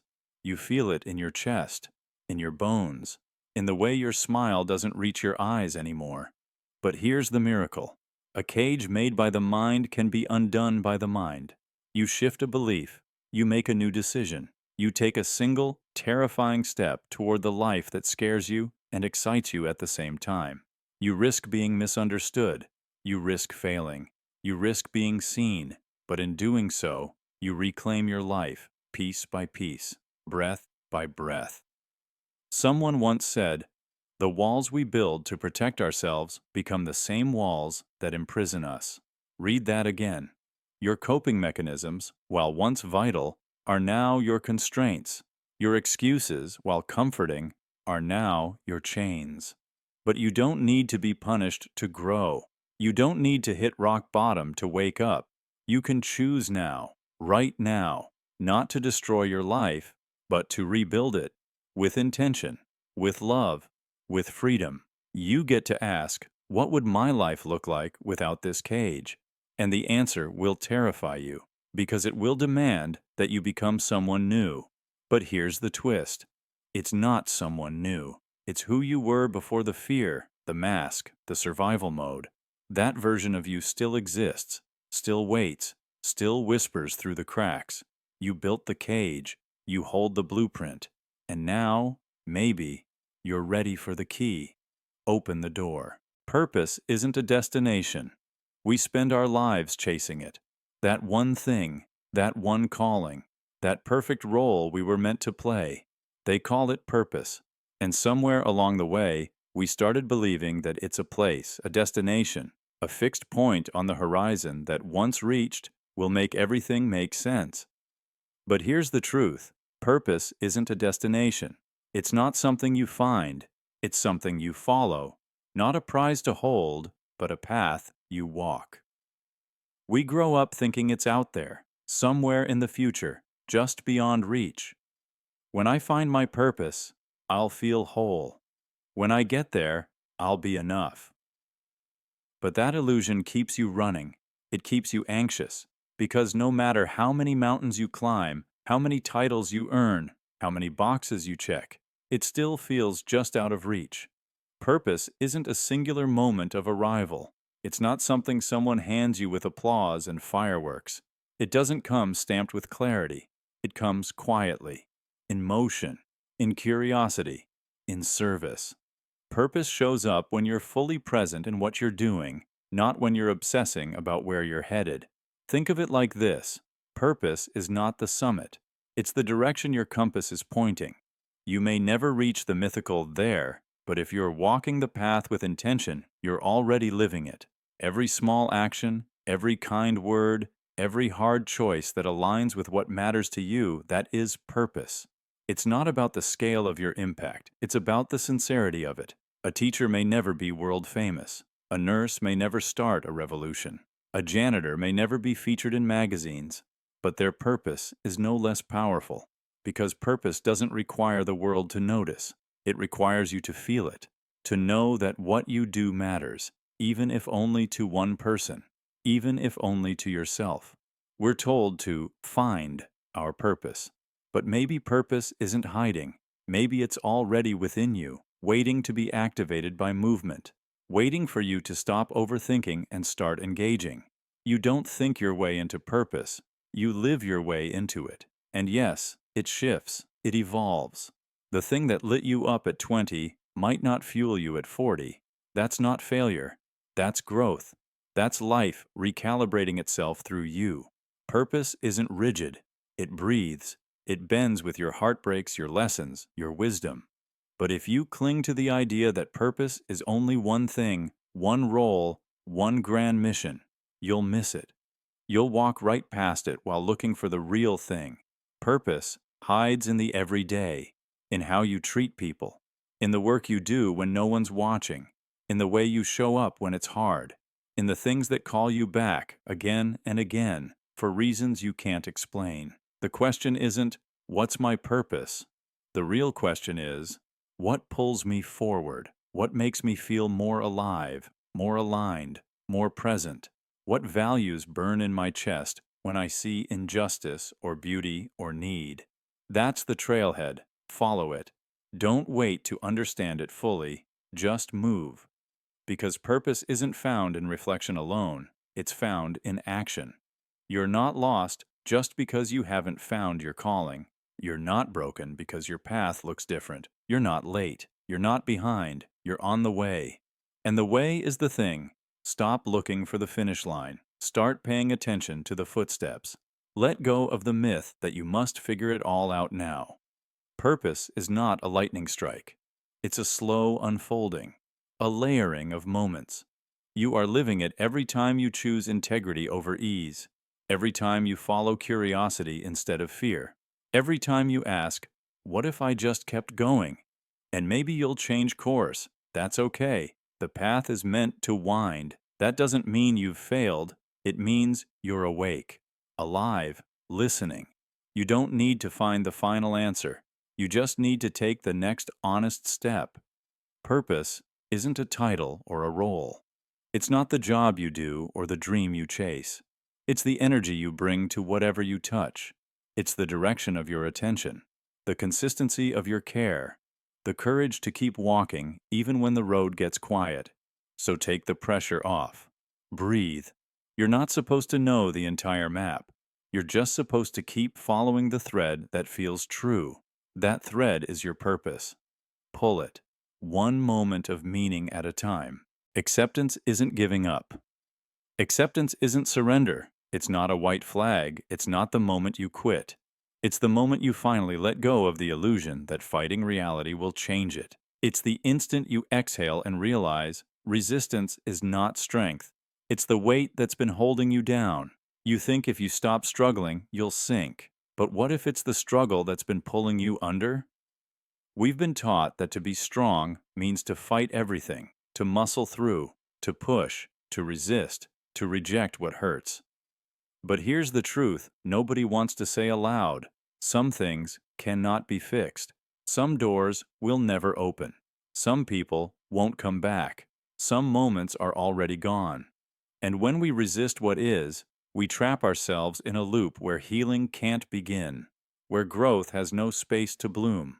Acceptance isn't giving up. It's the moment you stop clenching your fists around what's already broken and start reaching, with open hands, for what can still be built. Think of it like swimming in a river. When you fight the current, you exhaust yourself, you drink in fear, you lose sight of the shore. But when you surrender, not to drown, but to float, you discover the river was never your enemy. It's movement, it's transition, it's life, asking you to trust its flow. There's a story in every scar. And most of those stories start the moment someone stopped denying their pain and started listening to it. They stopped screaming, "Why me?" and started whispering, "What now?" That shift, subtle, quiet, barely visible to the outside world, is seismic on the inside. You see it in the person who was abandoned, finally choosing to stop waiting for closure from someone who will never provide it. You see it in the woman staring at a diagnosis, no longer bargaining with fate, but preparing to face it with courage. You see it in the man whose dream collapsed, not chasing ashes anymore, but laying bricks for something new. Acceptance is not passivity, it's power.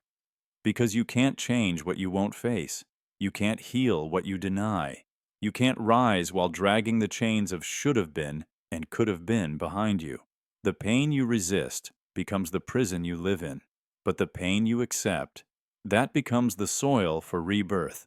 There's a sacred moment, so quiet most people miss it, when a person looks at their shattered expectations, their lost plans, their unexpected suffering, and instead of fighting it, they say, "This is what is, and now I begin." Not from where they wish they were, but from where they are. That's where everything starts to shift. Not because life suddenly becomes easy, but because now your hands are free. Free to build, free to breathe, free to imagine again, not in defiance of your reality, but because of it. Acceptance isn't weakness, it's wisdom. It's knowing you can't control the waves, but you can learn to surf. It's knowing your heart may break, but you are still the one holding the pieces. You are not what happened to you. You are what you choose to become next. And that choice begins with acceptance. It doesn't mean you like what happened. It doesn't mean it was fair. It means you no longer let it define the boundaries of your life. You no longer hand the pen of your story to grief or regret or bitterness. You take it back, and you begin to write again. Maybe slower this time, maybe with more care, but you write. Acceptance is the quiet revolution that changes everything without making a sound. It's the moment the victim becomes the survivor, the moment sorrow becomes soil, the moment you rise, not because someone pulled you up, but because you stopped pulling yourself down. It's the day you say, "This happened, it hurt, it changed me, but it does not end me." And from there, real life begins. Not the perfect life, not the one you planned, but the one that's still yours to live. So, no, acceptance isn't giving up. It's letting go of the war with reality, so you can finally use both hands to build a future that's rooted in truth, not fantasy. It's the start of becoming whole, not by pretending everything is fine, but by embracing everything as it is. Because once your hands are free, your heart can be too. And maybe that's the lesson after all. You don't heal by force. You heal by surrender. You heal by learning to breathe inside the storm, by learning to stand in the ruins and still imagine a sunrise. And when that sunrise comes, it won't erase the past, but it will light the path forward. And that's enough. That's everything. You are not your past. Every end felt final. Every time something broke, whether it was your heart, your plans, your identity, it felt like the world stopped spinning. And in a way, it did. Because when something you've built your life around collapses, it doesn't just hurt, it disorients. You question everything, who you are, what matters, whether it's even worth beginning again. But look at you. You're still here. You're the echo of survival, a quiet miracle in motion. Endings are deceptive. They show up dressed like failure. They sound like silence. They feel like being erased. The job that fell apart, the relationship that vanished overnight, the version of you that was once so certain and now feels like a stranger in your own mind. Each ending screams, "This is it. You won't come back from this." And yet, you always do. You've survived things you never thought you could, pain you didn't think would end, emptiness you were sure would swallow you. You've sat in dark rooms with your grief and faced it when no one was looking. You've gone to work with a cracked soul, smiled when your chest was still burning, kept walking when your knees buckled beneath invisible weight. That's not weakness. That's power, quiet, unseen, real. Because survival isn't loud. It doesn't always look brave. It looks like taking a shower when you didn't want to get out of bed, like replying to a message when isolation felt easier, like crying until there are no tears left, then still showing up the next day. Survival is rarely a grand comeback. It's a series of tiny decisions to keep going, even when you're unsure why.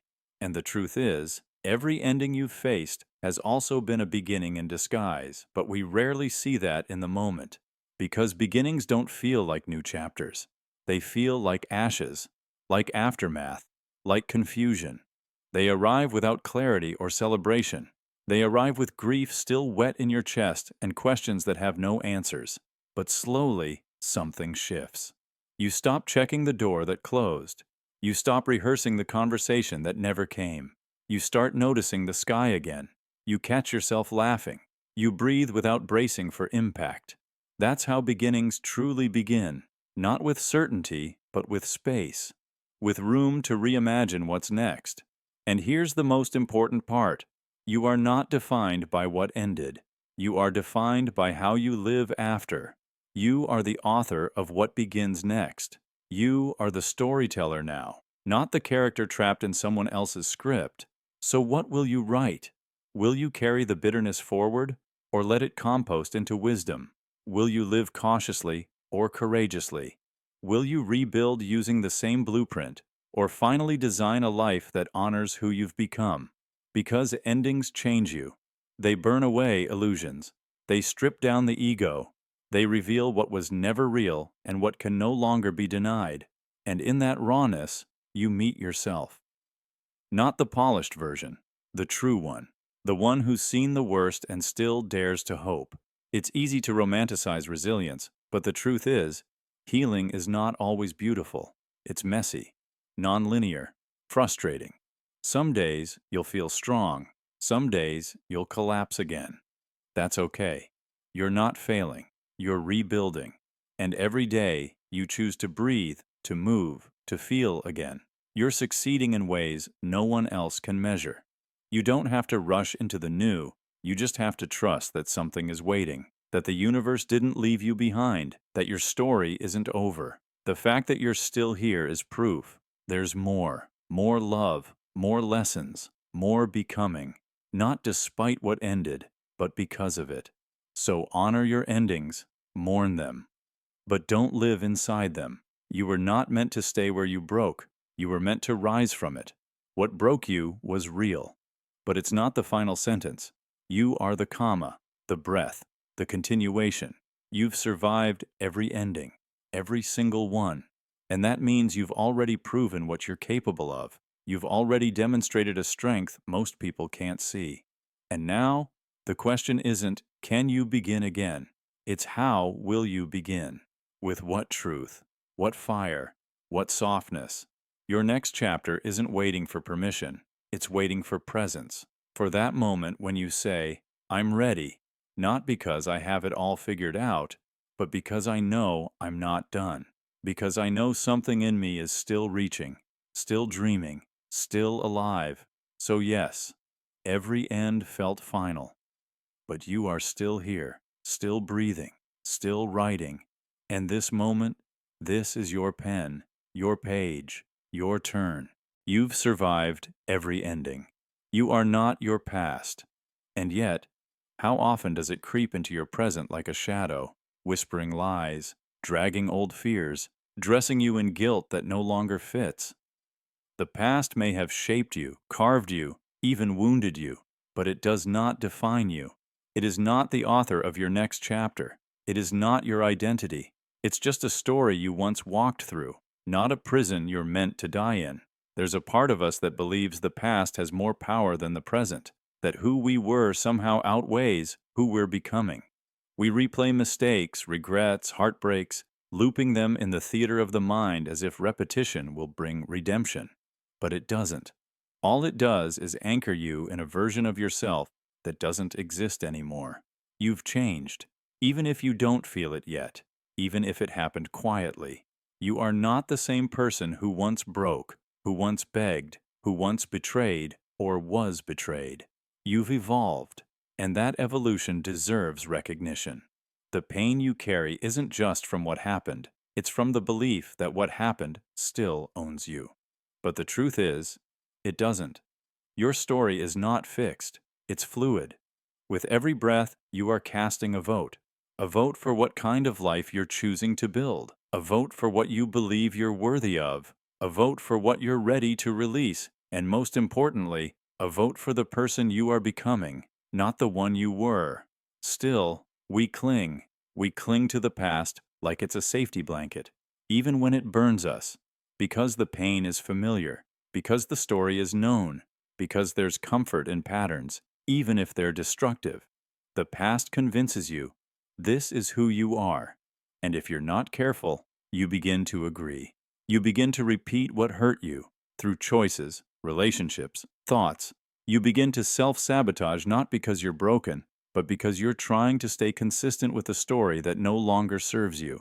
But you are allowed to change the script. You are allowed to outgrow the version of you who was still bleeding. You are allowed to walk away from the people who only knew how to love the unhealed you. You are allowed to be more than your worst day, more than your biggest mistake, more than the scars you never asked for. Healing isn't pretending the past didn't happen. It's looking at it, clearly, courageously, and saying, yes, that happened, but it's not happening now. You see, the past is only as loud as your attachment to it. The more you feed it with guilt, shame, or nostalgia, the more it echoes in your choices. But when you stop reacting from the old wound and start responding from the present self, you take your power back. You reclaim authorship over your life. That is freedom. Think of a scar.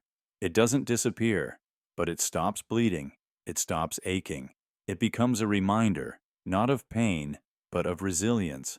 That's how your past should be. Not a weapon turned inward, not a chain around your spirit, but a quiet marker of survival. You made it. And now, you get to decide who you want to be next. The question is, are you willing to let go? Are you willing to stop worshiping the pain? Are you willing to step out of the rerun and write a new scene? Because this is where everything shifts.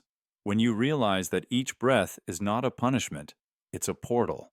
Each morning is not a repeat, it's a reset. The present moment is the only place transformation exists. The past can only haunt you if you invite it to. But if you choose to be here right now, fully, then every breath becomes an act of rebellion against the narrative that you are broken beyond repair. You are not. You are not broken. You are breaking open. There's a difference. And it's in that opening that the future begins. So, forgive yourself. Not because the past was okay, but because you deserve to stop suffering.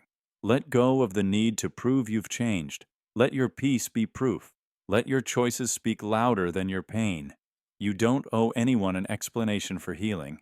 You only owe yourself the chance to start again. And remember this, the people who truly see you, who see your becoming, not just your past, they are rare. Cherish them, and be one of them. Be someone who sees yourself clearly, who doesn't just measure worth by what happened before, but by how deeply you continue to rise.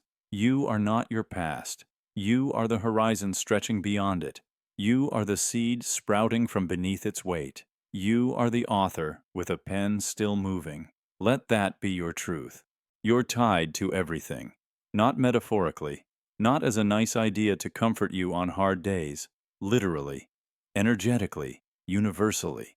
Every breath, every blink, every step you take sends out a ripple, and you are always in the middle of a living web, connected to things you'll never fully understand, influencing people you may never meet.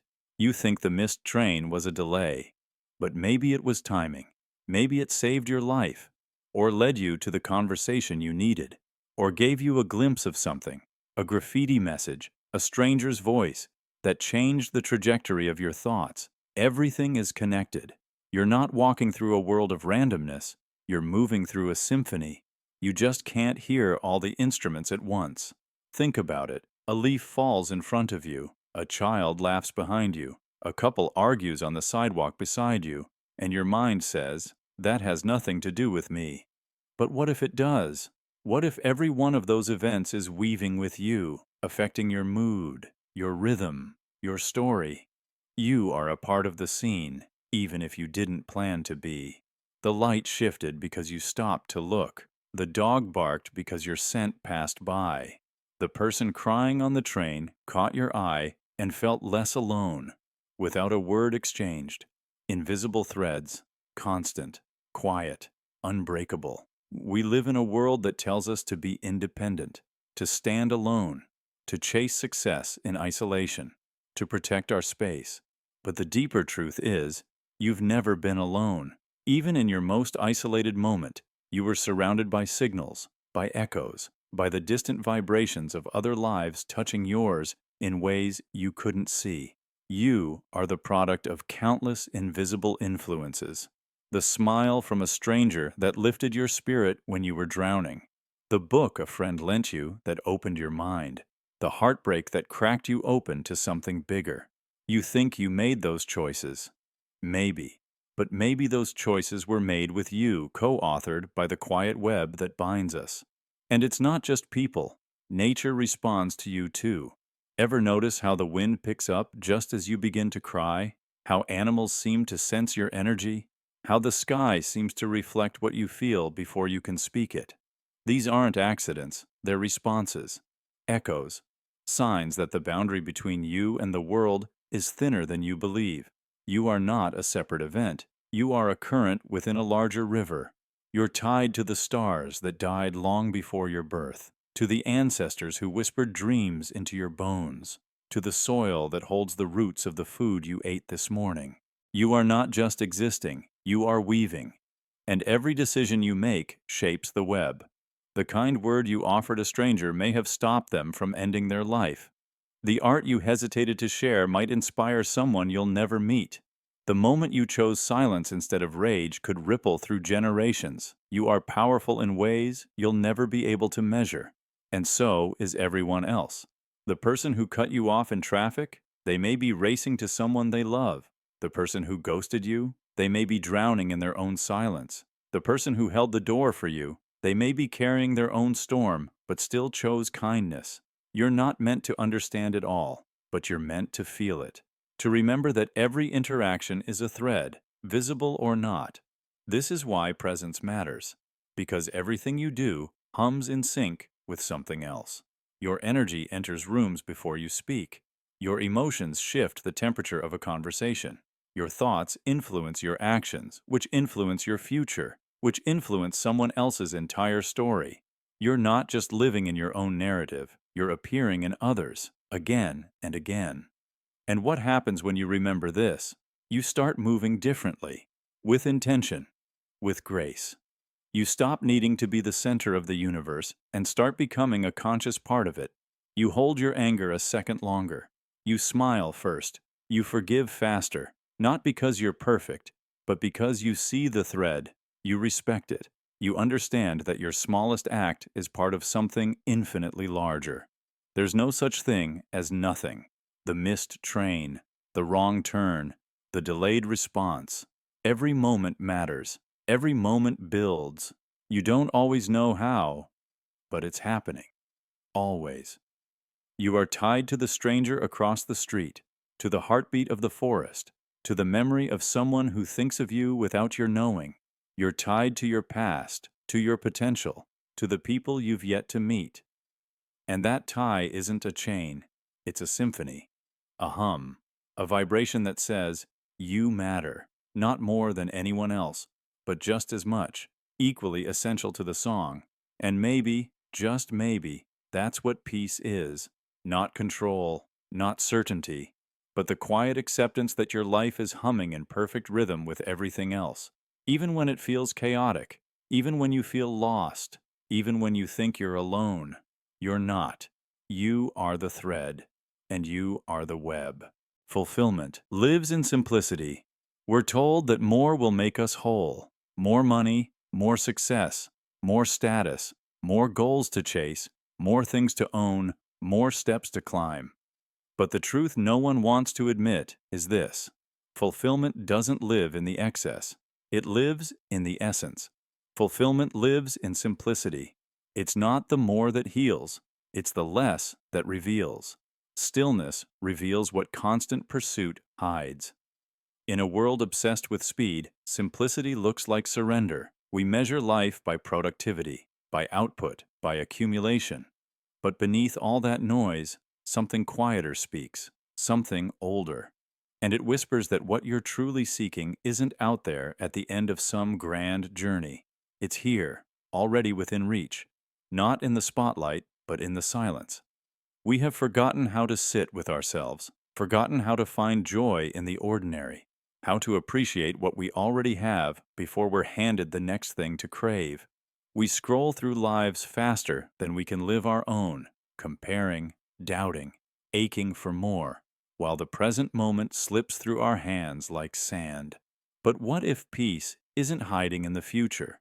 What if the deepest contentment is not something you chase, but something you remember? Have you ever noticed the way the sun hits a quiet room in the morning? Or how tea tastes when you're not in a rush? Have you felt the stillness in a forest?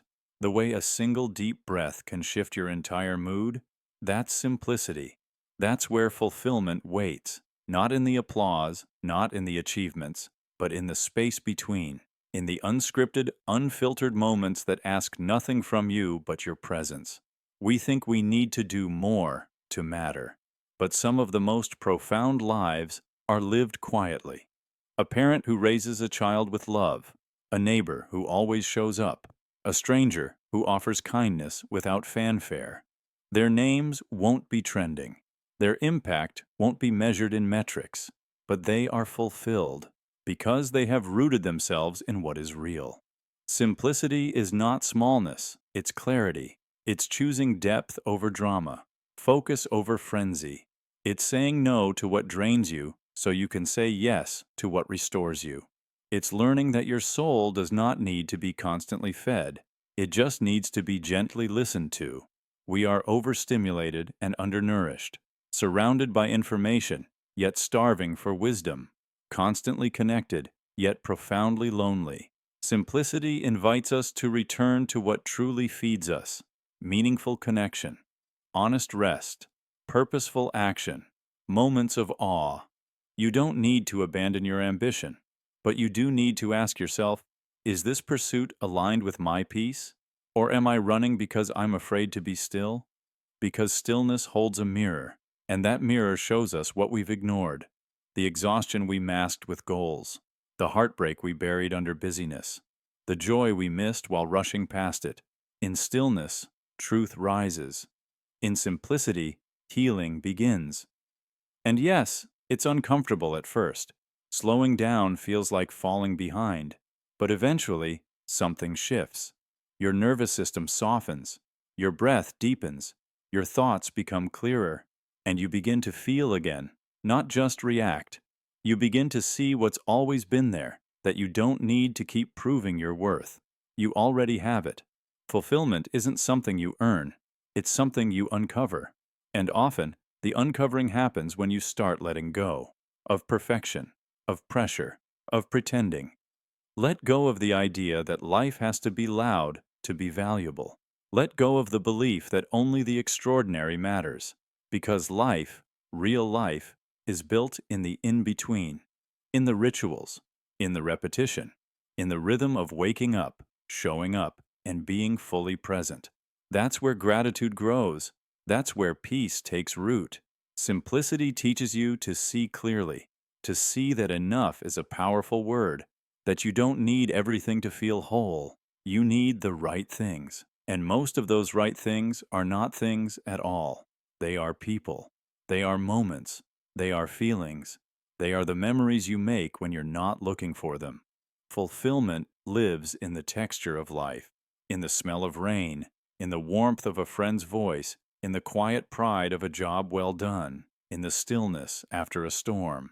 You can't buy those. You can only feel them if you're willing to slow down enough to notice. So take a breath, a real one, and ask yourself not what more you can add, but what weight can you finally release? What noise can you turn down? What layer can you shed? Because what's underneath all of it, beneath the hustle, the titles, the endless striving, is you. And you were always enough. Not when you became more, but when you returned to less. That's where fulfillment lives. And it's been waiting for you. You can leave at any time. It sounds simple, almost careless. But when you've lived inside a mental prison long enough, the idea of walking away doesn't feel like freedom. It feels like betrayal. Betrayal of the rules you were taught, the roles you were given, the life you were told to be grateful for. But here's the truth. Just because something feels familiar doesn't mean it's right. Just because a place or a person or a belief feels like home doesn't mean it's where you're meant to stay. Some prisons don't have bars. They have routines, expectations, smiles that hide sharp edges, rooms filled with silence that scream. And we stay, not because we can't leave, but because we've been taught that leaving is failure, that walking away is weakness, that choosing yourself is selfish. It's not. It's survival. We are creatures of habit, and habits form comfort, even when that comfort is killing us. You can spend years inside a job that drains you, a relationship that diminishes you, a mindset that suffocates you, because it's what you know, because it's what everyone expects, because the unknown feels more terrifying than the pain you've normalized. But you are allowed to leave. You are allowed to question the things that shaped you, the rules you were handed without ever consenting to them, the stories you were told about who you are and what you deserve. You're allowed to say, "This doesn't feel like freedom. This doesn't feel like love. This doesn't feel like me." And then you're allowed to walk, not because it's easy, not because you have all the answers, but because staying in a cage with the door wide open isn't noble. It's tragic. There's a version of you that's buried under obligation, politeness, fear. That version is louder than you realize. It's the quiet ache in your chest, the restlessness in your sleep, the moment of stillness when you ask, "Is this all there is?" That voice isn't weakness, it's your soul, and it's trying to call you back. Think of a bird raised in a cage. The day the door opens, it doesn't always fly. It hesitates. It waits, because the sky is vast, unfamiliar, unsafe. But the cage, however small, is known, predictable, and in a strange way, comforting. That's what mental prisons do. They make you forget you were born to soar. You were not born to repeat old stories. You were not born to carry generational pain. You were not born to spend your life explaining yourself to people who refuse to understand you. You can leave. You can quit the job. You can end the relationship. You can walk away from the friendship that only calls when it needs something. You can stop arguing with people who only listen to respond. You can leave traditions that don't resonate, beliefs that never belonged to you, identities that were forced on you like clothing too small to breathe in.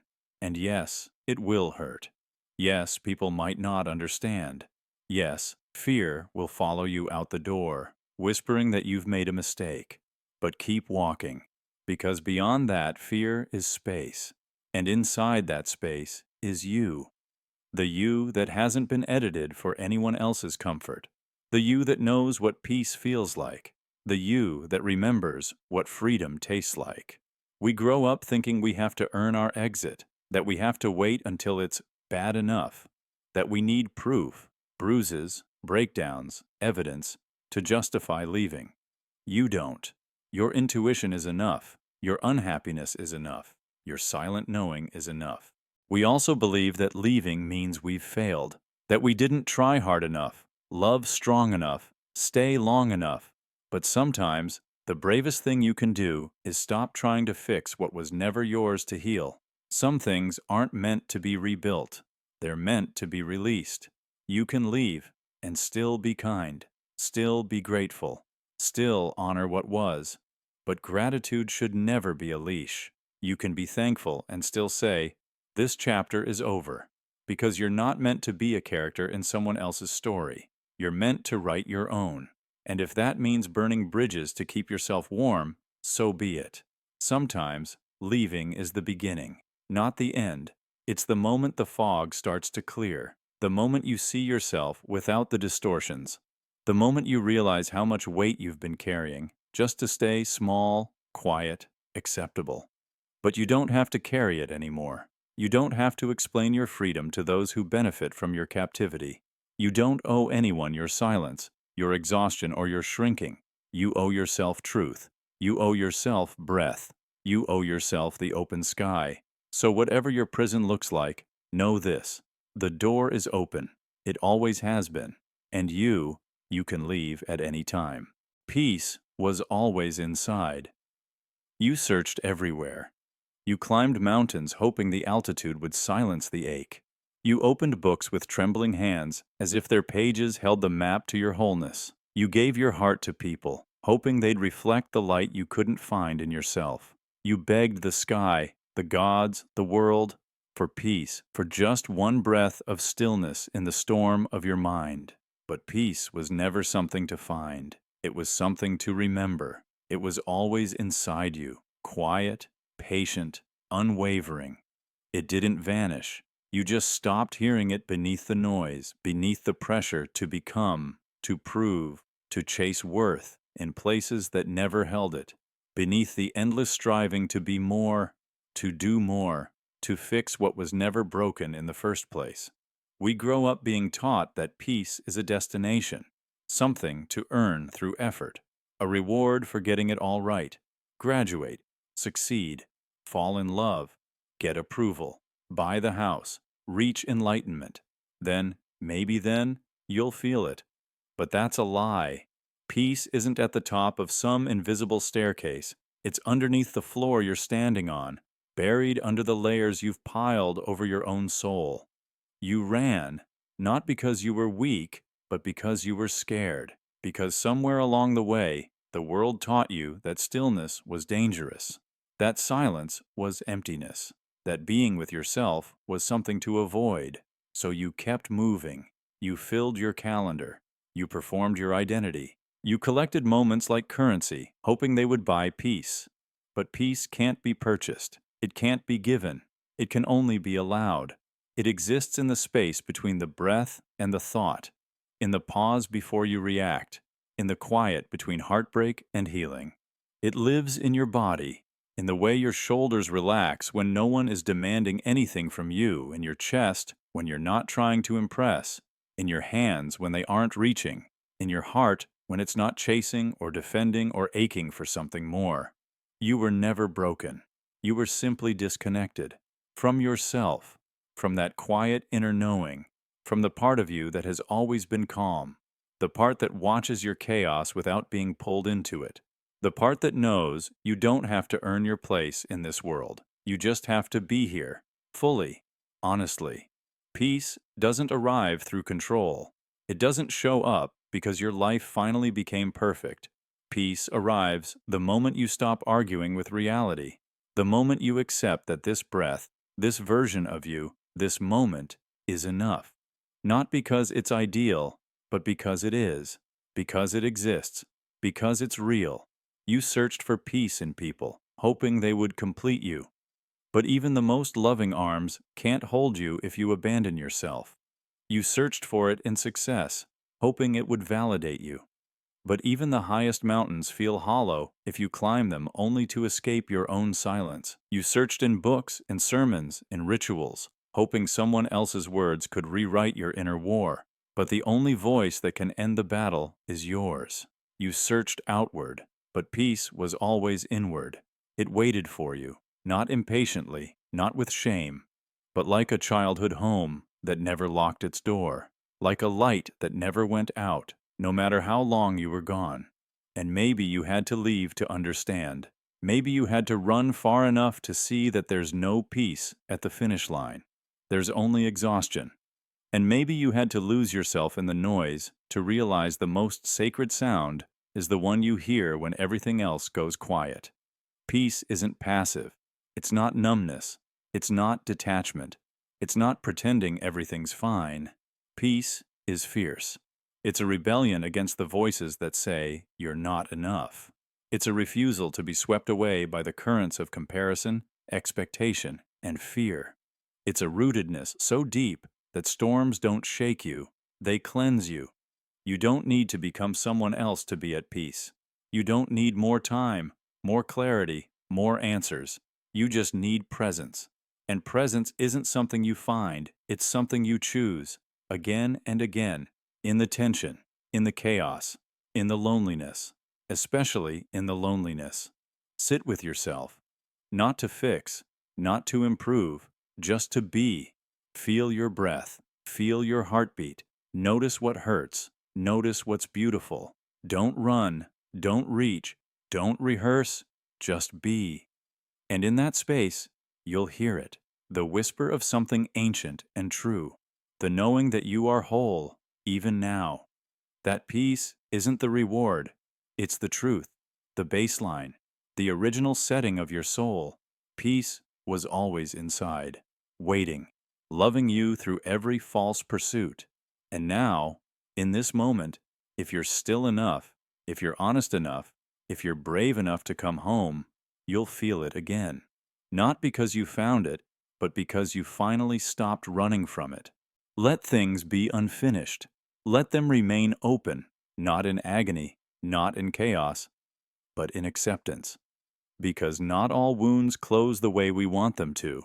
Not all conversations get the closure we hoped for. Not all stories end with clarity or peace. Some chapters stop mid-sentence. Some people leave without explanation.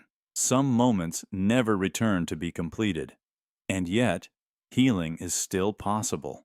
We are obsessed with closure, with conclusions, with wrapping things in neat emotional packaging that says, this is over, this is resolved. But life rarely works that way. People disappear. Apologies never come. Reasons remain hidden. And if we wait for tidy endings, we hold our healing hostage to a moment that may never arrive. It's okay to leave the page open. It's okay to say, I don't understand why that happened, and still move forward. It's okay to not have the last word or the perfect goodbye, because some things don't need to be tied up.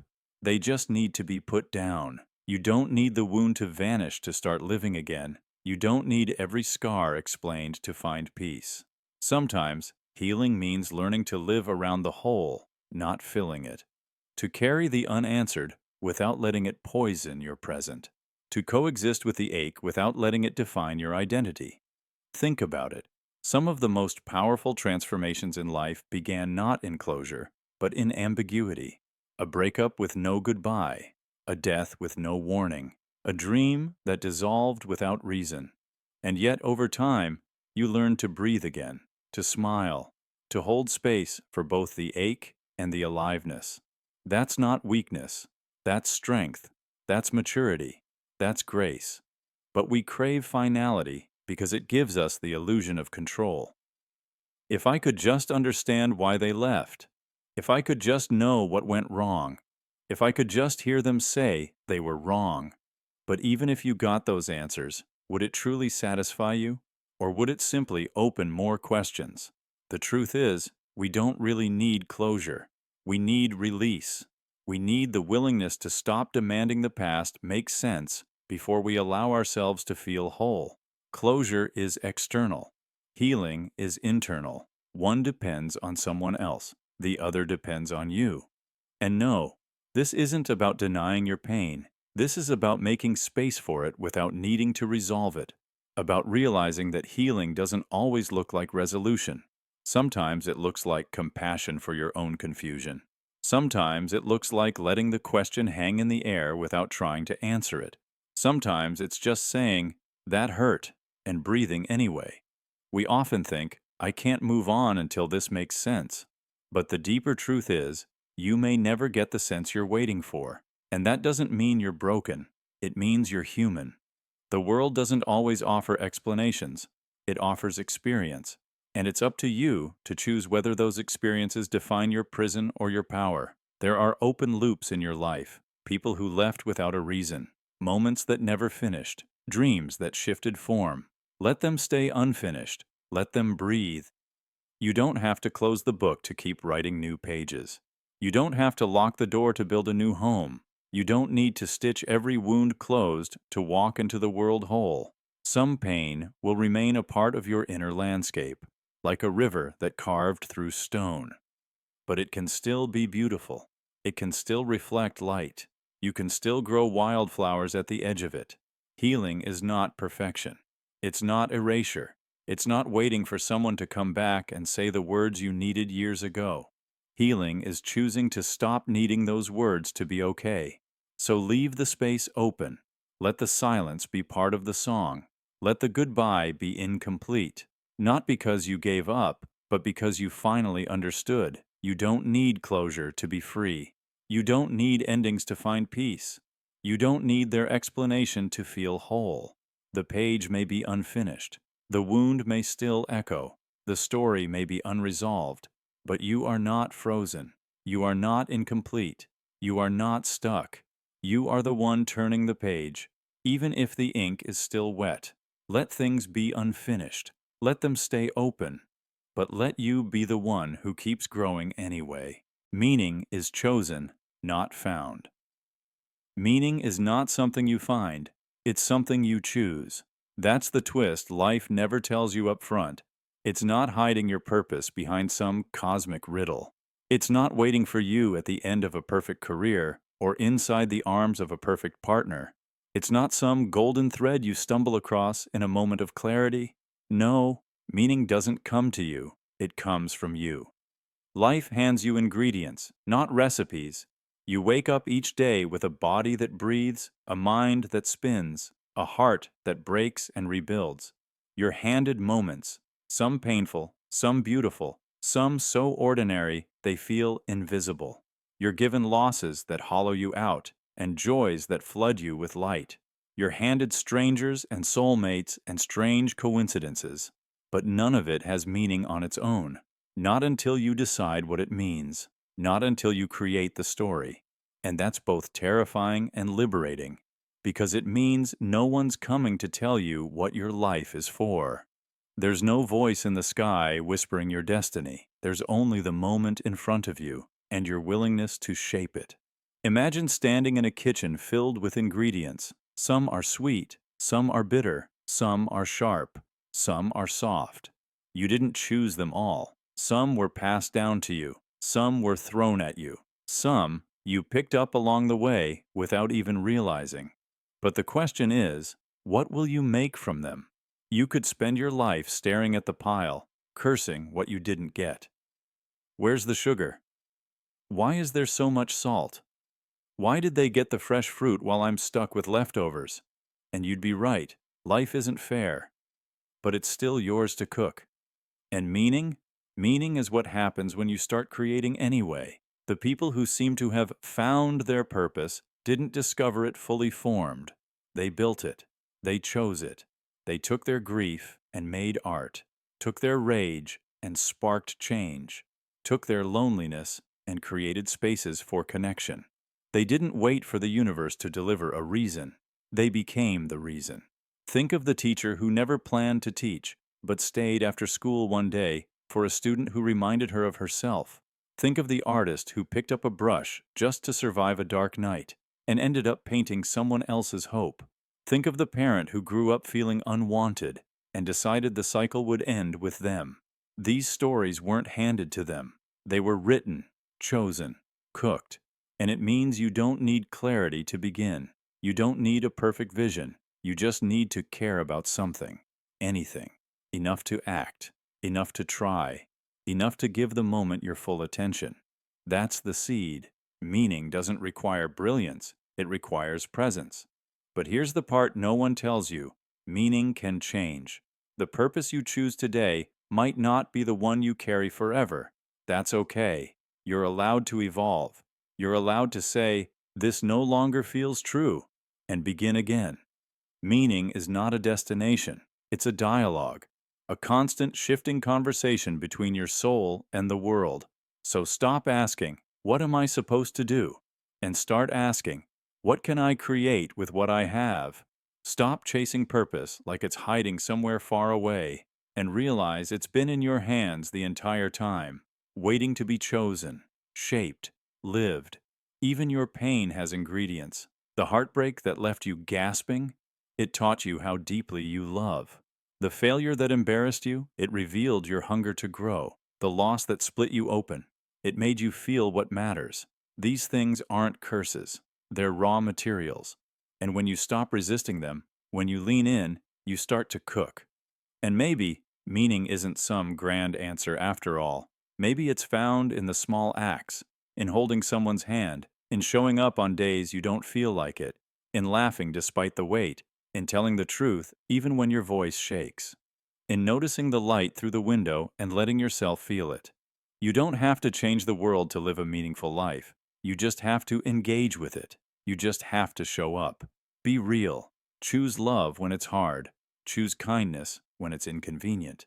Choose to create something, even if no one else sees it, because you see it, you feel it, and that's what gives it meaning. Life will never hand you a finished purpose, but it will give you endless invitations to care, to shape, to choose, to create. You're the cook you always were, and what you make, what you decide to make, is what becomes meaningful. You're not meant to fit. You've spent so much time trying to fit in, trimming your edges, softening your voice, diluting your essence just to be accepted, just to not be the problem, just to avoid standing out in ways that made others uncomfortable. But what if I told you the discomfort was never your fault? What if the box they put you in was too small from the start? You're not meant to fit. Stop shrinking. The system wasn't made for your soul. You've been trying to mold yourself to a world that doesn't see all of you, a culture that rewards sameness, a system that prefers obedience over originality. But deep down, you know, you were never built to blend in. You were built to break patterns, to bring something new, to be a different kind of echo. There are people walking through this world like ghosts because they gave up the parts of themselves that didn't fit. They buried their weirdness, their creativity, their questions. They learned to stay silent, to play along, to do the job, say the right thing, wear the right mask. But inside, they're starving.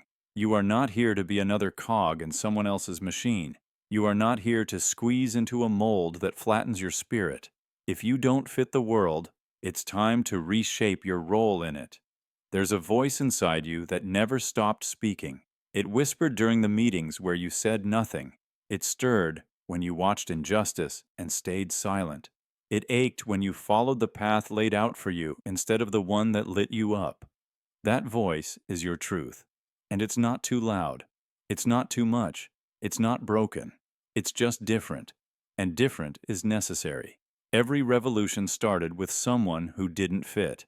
Every masterpiece, every innovation, every culture shift began with someone who said, I can't keep pretending anymore. The world doesn't change because of the people who follow the rules. It changes because of the ones who challenge them. Maybe you've been called rebellious, difficult, sensitive, dramatic. But maybe those were just the labels used to silence your power, to convince you to play small, to keep you manageable. But you are not here to be manageable. You are here to be magnetic. This doesn't mean you have to destroy everything and walk away. It means you stop editing yourself to be palatable. It means you honor your intuition even when it's inconvenient. It means you start asking, not, how do I fit? But, what do I need to build so I belong? Because if the room wasn't made for you, maybe you're the one meant to redesign it. If the table has no seat for you, maybe it's time to carve your own. If the life you've been living feels too small, maybe it's because your soul is finally outgrowing the act. Fitting in is easy, but it's a slow erosion of who you are. Belonging, that's different. Belonging means being seen, truly seen, and still being loved. Belonging doesn't ask you to shrink. It invites you to expand. And that starts with choosing to be fully yourself, even when the world doesn't know what to do with you. You're going to lose some people. That's part of it. Not everyone will understand your transformation. Some were only connected to the version of you that played small. Let them go. Make room for those who see your light and don't flinch, who don't need you to shrink to feel safe. You will feel fear. You will doubt yourself. But that's not a sign you're wrong. That's a sign you're stretching. Becoming. Reclaiming. Growth feels like breaking before it feels like freedom. And when you finally stop trying to fit, something powerful happens. You feel your full weight again. You remember what it feels like to breathe without restraint. You begin to attract the life that was waiting for your real self to show up. You were not made for the mold. You were made to be a catalyst, to live fully, to speak boldly, to walk into rooms without armor, and still own your place. You don't need permission. You don't need approval. You just need to remember you're not here to fit. You're here to be free. And in that freedom, you will find everything you thought you'd find in conformity, but couldn't. The world may not be ready for all of you, but that doesn't mean you have to wait. Breakdowns are honest moments, not failures, not signs of weakness. They're the rare occasions when the performance ends and the truth finally shows up. When the smile slips, when the strength cracks, when everything you've been holding together with trembling hands finally collapses and something real is revealed. Most people fear the breakdown. They think falling apart means they're broken. But the truth is, sometimes the only way to find out who you are is to watch everything that isn't you fall away. The roles, the responsibilities, the armor you've worn so long it feels like skin. It all crumbles. And in that collapse, the mask drops. The performance ends. And the self, the real, breathing, aching, honest self, emerges. We don't break down because we're weak. We break down because we've been too strong for too long, because we've carried too much, swallowed too many words, endured too many silent battles. And at some point, the body says no. The mind says stop. The heart says, please, let me feel this. And when that moment comes, it's terrifying. Because we've been taught to fear the fall, to run from the tears, to hide the panic, to apologize for the shaking. But what if the breakdown is not the enemy? What if it's the beginning? When you fall apart, the mask falls with you, and what's left, however raw, however fragile, is something you can finally breathe through, something that doesn't require pretending, something that doesn't need to be liked or validated or understood. It just is. You've spent your life learning to hold it together, to be composed, to be dependable, to be strong. But strength without softness is suffocation. Composure without honesty is a cage. And at some point, pretending becomes a prison. The more you force a smile, the more it costs to maintain, until eventually you can't anymore. And that's when the breakdown comes. Not to destroy you, to free you. It's the body's way of purging what the soul can't carry anymore.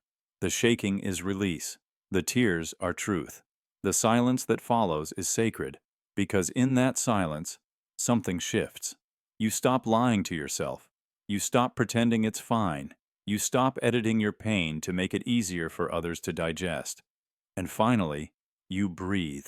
Not the shallow breath of survival, but the deep, trembling breath of someone who has nothing left to prove. The truth is, the strongest people you know have all broken. Quietly, loudly, in bathrooms, in parked cars, in hospital rooms, in their own minds. They've felt everything crash down, and they've survived, not in spite of the breakdown, but because of it. Because in that raw, shattered space, they met themselves. They learned that it's okay to not be okay. That vulnerability isn't a flaw. It's the birthplace of every honest emotion. That falling apart doesn't mean you've lost. It means you've stopped resisting what was already breaking inside. And what emerges afterward isn't the same person. It's someone softer, someone slower, someone who listens more and performs less, someone who knows the value of stillness, of breath, of choosing truth over appearance. We're not meant to hold everything. Some weights aren't meant to be carried alone. Some emotions demand to be felt fully, without censorship or shame. When you suppress your sadness, it turns into exhaustion. When you bury your anxiety, it shows up as anger. When you deny your pain, it becomes distance from yourself. But in a breakdown, everything is allowed. And in that allowing, healing begins. The irony is, the version of you that breaks down is closer to the truth than the one that smiles through pain. That version doesn't care how it looks. It only cares what is real. It reaches for something authentic, something that isn't polished or perfect, but possible. You don't need to be fearless. You need to be honest.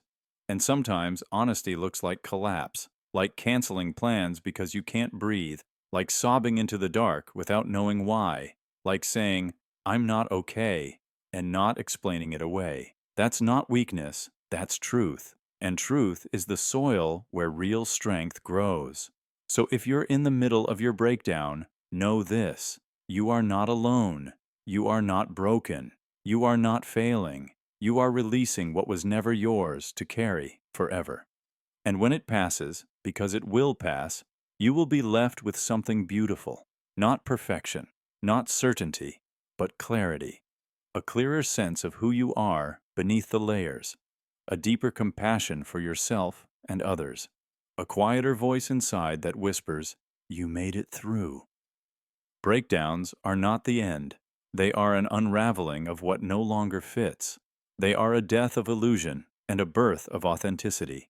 They are the soul's way of saying, I'm ready to be seen. And when the dust settles, the you that stands back up will not be the same. They will be wiser, gentler, stronger, not because they never broke, but because they did and still rose. So don't fear the fall. Sometimes that's where you find your wings. Not all energy is yours. That weight in your chest, that storm in your mind, that sudden shift in your mood, it might not even belong to you. We live in a world soaked in invisible noise. Energy moves like air, like breath, like static clinging to skin. And whether you realize it or not, you are absorbing far more than you were ever meant to carry. Some of that anxiety you feel, it's not yours. It's the tension in someone else's voice, the silent worry in a room, the pressure leaking through a screen. We're surrounded by stories, fears, and projections, most of them unconscious, most of them uninvited. And we soak them in like sponges, wondering why we feel so heavy. But you were never meant to be a container for other people's chaos. Empaths know this well. But even if you don't identify as one, you're not immune. Human beings are wired to connect, to mirror, to attune. When a loved one is in pain, your body feels it. When a room vibrates with tension, your shoulders rise. When a friend vents their heartbreak, your nervous system records the echo. And if you're not conscious of it, you'll begin to think that pain is yours. That mood is yours. That panic is yours. But it's not. It's borrowed energy. And borrowed energy has to be returned. Think about it. How often do you walk into a space and feel your body contract? How often do you scroll through your phone and end up agitated or sad without knowing why? That's not coincidence. That's transfer, emotional static, invisible residue from the lives, wounds, and thoughts of others. And it doesn't stop with people. The systems we live in, the expectations, the productivity pressure, the constant alerts and notifications, they inject stress into your body like a slow drip of static noise. You think it's your own inner chaos, but it's not. It's a soundtrack playing all around you, one that you've forgotten how to mute. It's time to remember what's yours, to sort through the emotional clutter and return what never belonged in your hands. That guilt you're carrying, maybe it's inherited. That anger you feel at night, maybe it was absorbed from someone who never learned to express their own. That pressure to be perfect, maybe it was planted by a world that profits from your self-doubt. You can't control the energy that enters your space, but you can control what stays. It begins with awareness, with learning to pause and ask, is this mine? When sadness hits, when anxiety spikes, when fatigue sets in, don't assume it's coming from within. Sit with it, feel it, name it. But then ask, where did this come from? You'll be surprised how often the answer has nothing to do with you. Cleansing your energy isn't just about crystals or rituals. It's about boundaries. Emotional hygiene, silence, solitude, learning to say no without guilt, learning to leave a conversation that drains you, learning to shut the door, not in cruelty, but in protection of your peace. We teach kids to wash their hands, but we rarely teach them to clear their energy, to recognize when they've absorbed too much, to know when they're carrying someone else's shadow. But it's a skill you can learn, and you must. Because the more you carry what's not yours, the further you drift from who you are. You were born with a frequency, a signature energy that's uniquely yours, calm, wild, joyful, mysterious. When you carry the weight of everyone else, that signal gets scrambled. You lose your clarity, your voice, your peace, and you start making decisions from confusion, not alignment. It's not selfish to let go, it's sacred. So breathe, unclench, visualize the energy that isn't yours, the expectations, the guilt, the fear, melting away from your body. Picture it returning to where it came from, not as harm, but as release. You don't owe the world your exhaustion. You don't have to fix everyone. You're allowed to care without carrying. Return what's borrowed. Keep only what nourishes. The thoughts that bring clarity, the emotions that speak truth, the connections that uplift. You'll know what's yours by the way it feels. Grounded, soft, empowering. Make space again. Let your own energy return home. Let it fill the room. Let it speak. Let it guide you. Not the noise, not the guilt, not the chaos of others, but the deep, steady rhythm that has always lived beneath the surface. You don't need to hold what was never yours. Let it go. Not thinking is also wisdom.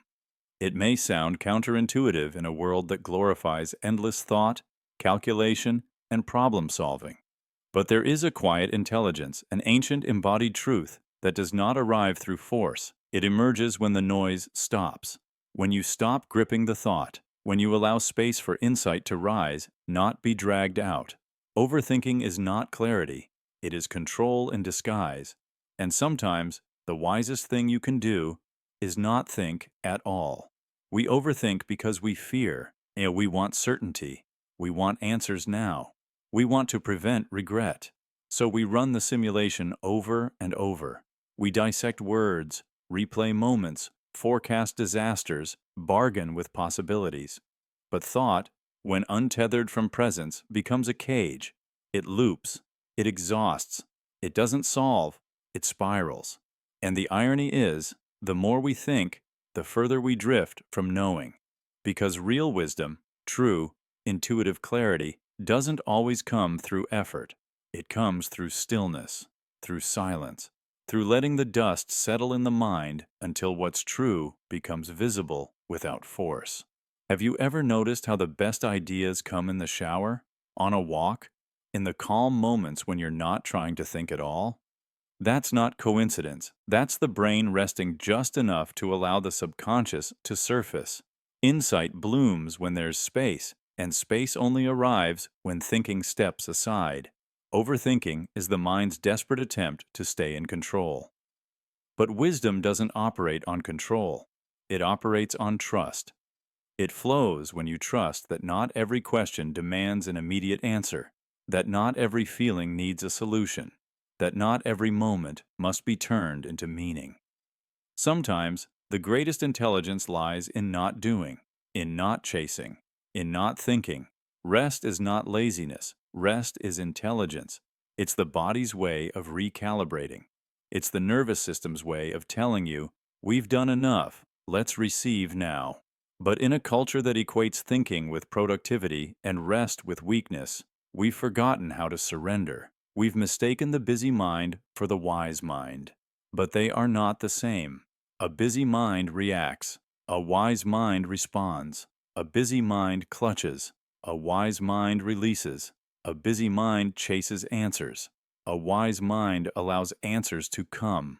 There's an ancient knowing inside you, a deeper sense beyond logic, and you can only hear it when you stop yelling over it with constant thought. When you allow yourself to be quiet, not just on the outside, but on the inside. In that quiet, your body remembers things the mind forgot. Your breath slows, your shoulders drop, your intuition rises, and still, you'll be tempted to overthink, especially when you're anxious, especially when you feel uncertain. That's okay. Just notice it. Don't shame yourself for it, but ask yourself gently, what if I don't need to figure this out right now? Let that question loosen your grip. Let it breathe oxygen into the moment, because clarity doesn't always come in a rush. Sometimes it drips. Sometimes it blooms slowly, like a flower opening at its own pace, not yours. And if you try to force it open, you tear the petals. But if you wait, if you trust, it reveals itself. This isn't about ignoring reality. It's about trusting timing, It's about recognizing that frantic thought doesn't equal insight. That urgency is often fear in disguise, and that sometimes the most profound realizations come after the pause, after the surrender, after the mind rests. So next time your thoughts race, when you feel the need to analyze, decode, solve, stop, breathe, sit with the question, not to answer it, but to honor it. Say, I don't need to think this to death. I can trust what I already know. I can rest. And if something is meant to be understood, it will rise. You don't need to earn wisdom through exhaustion. You don't need to overthink your way to truth. Sometimes wisdom arrives when you finally let go of the need to understand. You are allowed to be still. You are allowed to not know. You are allowed to stop thinking and still be deeply wise. You're already becoming something else. You're not stuck. Even if it feels like the world has stopped moving, like your life is on pause, like nothing makes sense anymore, you are not stuck. You're incubating. Something inside you is shifting in ways too deep to see. And that discomfort, that heaviness, it's the weight of a soul being reshaped. This chapter isn't empty. It's forming you. We tend to think growth feels like progress, like motivation, momentum, big breakthroughs. But real becoming, the kind that changes you forever, rarely feels like movement. It feels like stillness, like darkness, like you're buried underground, forgotten, invisible. But you are not buried. You are planted. And the light you're looking for, it's not outside of you. It's forming inside you. Every time you feel like nothing is working, like everything's falling apart, like you've lost your way, that's not failure. That's molting. That's the self you've outgrown peeling away, the old beliefs cracking, the outdated dreams dissolving. You are shedding, not breaking. Think of a caterpillar inside a chrysalis. From the outside, it looks like stillness. From the inside, it's chaos. The body liquefies. Everything that once defined it, legs, eyes, skin, disintegrates. And for a while, it is nothing but potential. But within that mess, something sacred happens. New wings are constructed, new vision is formed, a new life, born in silence. You are already becoming something else. It's just that becoming doesn't always feel like creation. Sometimes it feels like death. The death of who you thought you were, the death of certainty, the death of the role you played so well for so long. And in that loss, it's easy to believe you're failing, that you're falling behind. But maybe you're not falling behind. Maybe you're falling into alignment, into truth, into what was always meant for you. You've outgrown the old story. That's why it's so uncomfortable now. The life that once fit like skin now feels like a costume. The relationships that once felt necessary now feel distant. The dreams that once pulled you forward now feel hollow. It's not that something's wrong, it's that something's changing. And the change is not a betrayal of who you were. It's an evolution, a continuation, a deeper remembering of what you're here to become. But the world rarely celebrates these in-between moments. They're not glamorous. There are no medals for inner transformation, no applause for sitting in your pain long enough to understand it, no headlines for choosing healing instead of escape. But that doesn't mean it's meaningless. In fact, it's the most meaningful work you'll ever do. Because what you're building in the dark becomes your foundation in the light. That strength you're gathering just to wake up and try again, it's sculpting your resilience. That honesty you're learning to speak in rooms that once silenced you, it's forming your power. That grief you're carrying, it's softening your heart for deeper love. That stillness you're forced into, it's preparing you for direction that actually matters. And yes, it hurts. Becoming always does. You're being pulled apart and remade. You're holding two identities in your hands, the one that's fading and the one not fully formed, and trying to live between them. That liminal space, it's not a void. It's the womb, the forge, the unseen workshop of your next self. So when you feel lost, pause. When everything feels too quiet, listen. When nothing makes sense, trust. Not because it's easy, but because what you're going through isn't random. It's rooted, necessary, sacred. This season of your life may feel dark, but that doesn't mean it's without light.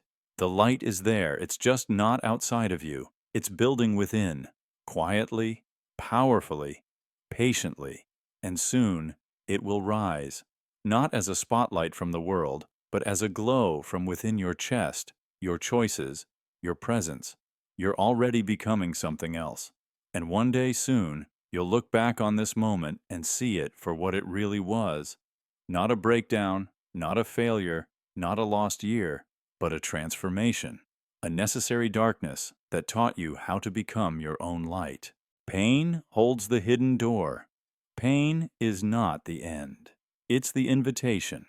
We spend our lives avoiding it, numbing it, denying it, outrunning it. We build our days around comfort, distraction, survival.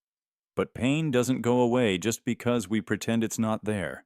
It waits, quietly, patiently. Because pain holds the hidden door. Where it hurts most is where the light gets in. You think the ache is a curse. You think the fear is a warning to stop. But what if they are signs that you're getting close to something real? What if behind the pain is not punishment, but passage, not suffering, but self? Pain has a way of revealing the parts of you you've buried, the grief you never grieved, the truths you never voiced, the boundaries you never set. And when it comes, it cracks you open. You think you're breaking, but you're not. You're becoming. Every wound is a threshold. Behind the ache is the key. Behind the fear is the version of you that's free. We avoid pain because we've been told it's weakness, that if you hurt, you've failed, that if you're afraid, you're fragile. But the truth is, the strongest people you know have walked through their own fire. They've stared into the eyes of their darkest nights and kept going, not because they weren't afraid, but because they knew fear was the compass. Fear doesn't always mean stop. Sometimes it means pay attention. Sometimes it means this is where the growth begins. Think about it. The moments in your life that changed you, the real ones, the irreversible ones, they weren't easy. They weren't pretty. They were the times your heart broke, the nights you couldn't sleep, the mornings you woke up feeling like you couldn't breathe, but something in you kept moving. And on the other side of that pain, you weren't the same. You were deeper, wiser, more open, not despite the pain, but because of it. Pain strips away the noise. It burns through illusion. It forces you to get honest with yourself, with your past, with what you actually need. And no, this isn't about romanticizing suffering. Pain is brutal. It can feel like drowning with no shore in sight. But within that flood, there is something sacred, something that calls you to rebuild, to rewire, to remember. There is a version of you that you haven't met yet, a version that lives on the other side of the story you're telling yourself. The story that says, I can't. The story that says, this will destroy me. But you are not here to be destroyed. You are here to be revealed. And revelation often comes wrapped in agony. The hidden door doesn't show itself until you're desperate enough to look for it. It's in the heartbreak that teaches you what love really means, in the betrayal that shows you your worth, in the failure that reveals your courage. Pain doesn't take, it uncovers. The people who walk through their pain instead of around it, they shine differently. There's a gravity to them, a kindness, a calm. Because they've been through the fire and they don't fear the heat anymore. They know the terrain of darkness. They've mapped it. And now, they can walk others through it. Maybe that's what your pain is preparing you for. Not just to heal yourself, but to become a lighthouse for someone else. You are not broken. You are breaking open. And yes, it hurts. But there is a door, and it only opens from the inside. You don't need to rush. You don't need to get over it. You just need to keep breathing. Keep listening. Let the pain speak, but don't let it define you. Let it move through, but don't let it build a home in you. Eventually, you'll reach the threshold. You'll touch the key hidden in the ache. You'll walk through the fear instead of avoiding it. And on the other side, you'll meet the version of you who is no longer afraid to feel, because they've learned that pain isn't the enemy. It's the invitation. It's the guide. It's the door. And you are ready. Comfort zones are coffins. They don't kill you quickly. They don't announce themselves with danger or warning. They seduce you with ease, with routine, with the quiet hum of nothing changing. The same job, the same thoughts, the same conversations, the same fears, over and over. Until one day you wake up and something inside you has withered, not from violence, from stillness. You think you're choosing safety, but you're not. You're choosing hibernation. You're pressing pause on your own evolution and calling it stability. But the truth is, life doesn't happen inside a comfort zone. Growth doesn't happen there. Purpose doesn't bloom in padded rooms. You weren't built for safety. You were built for expansion. And expansion requires risk. It requires movement. It requires the willingness to walk through fear with your hands shaking and your heart pounding and still say, I'm doing it anyway. Because here's the truth. Everything you want, everything that calls to you from the corners of your dreams lives on the other side of fear. The life you crave doesn't exist inside the lines you've drawn to feel safe. It exists where risk meets choice, where fear meets movement. But most people never get there. They stop at the edge. They tell themselves stories. I'm not ready. What if I fail? This is good enough. And so they shrink their world to the size of their doubts. They build a life out of avoidance. They survive instead of live. And they call it wisdom. But it's not wisdom. It's fear wearing a mask. You want to grow? Then get uncomfortable. You want to change? Then take the step before you feel ready. Because readiness is a myth. Confidence is a result, not a requirement. The bold don't wait until they're fearless. They move through fear until it loses its grip. Think of a muscle. If you never push it beyond what's easy, it never grows. It weakens, atrophies. The same is true for your soul, for your dreams, for your spirit. They require resistance. They require discomfort. They require tension, because tension is where transformation lives. The truth is, comfort zones are silent killers. They don't scream. They whisper. They tell you, stay here. It's safe here. You know this. Don't try that. Don't risk that. You might get hurt. And you might. That's the deal. Growth has a price, but stagnation does too, and it's far more expensive. It costs you your fire, your potential, your voice, your story. The graveyards of the world are filled with people who died full of unused talent, unspoken truths, and unlived lives. People who waited. People who stayed in the lines. People who believed the lie that comfort equals happiness. But you're not meant to fit in a box. You're meant to break the mold. You're meant to chase the call that keeps you up at night. You're meant to risk rejection for the sake of expression. You're meant to build, to fall, to rebuild again, and not as the same version of yourself, but as someone deeper, stronger, more real. Every time you step outside the familiar, you resurrect something in yourself that had gone dormant. The courage you thought you lost, the passion you thought had faded, the wildness you buried beneath your schedule. It's still there, waiting.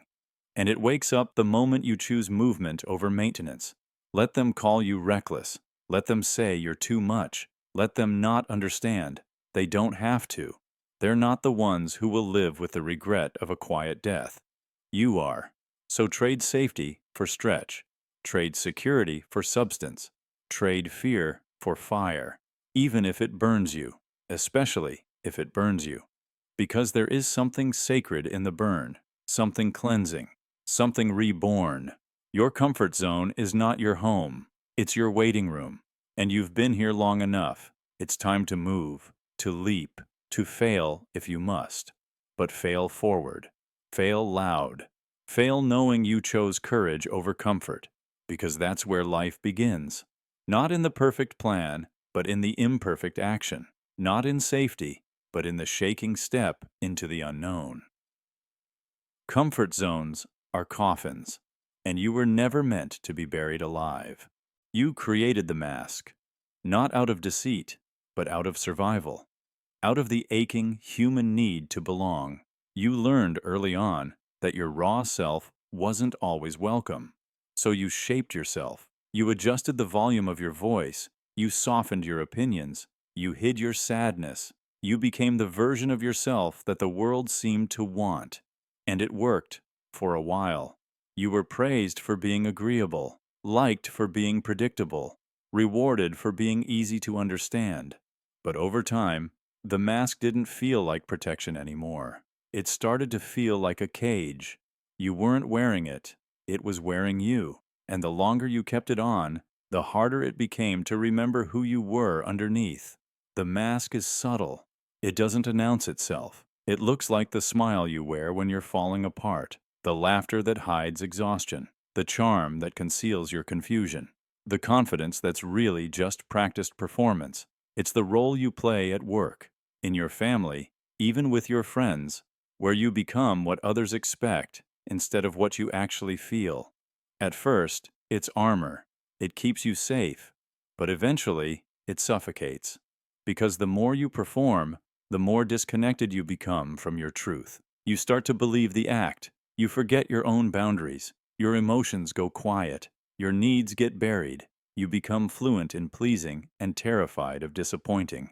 And all the while, a voice inside whispers, "This isn't me." But here's the thing that mask doesn't tell you. You can take it off. You can peel it away. Gently, painfully, honestly. And beneath it, you'll find someone raw, real, and whole. Not perfect, not polished, but present. And that presence is worth more than any performance. Removing the mask doesn't mean losing who you are. It means finally finding who you've always been. The self that existed before fear taught you to shrink. The self that doesn't need to be curated, explained, or justified. The self that feels awkward sometimes, unsure, messy, but alive. And yes, it's terrifying. Because the moment you stop performing, you risk being misunderstood, judged, rejected. But you also risk being seen, truly seen, not for the role you play, but for the soul you carry. Authenticity is not a weakness. It's a revolution.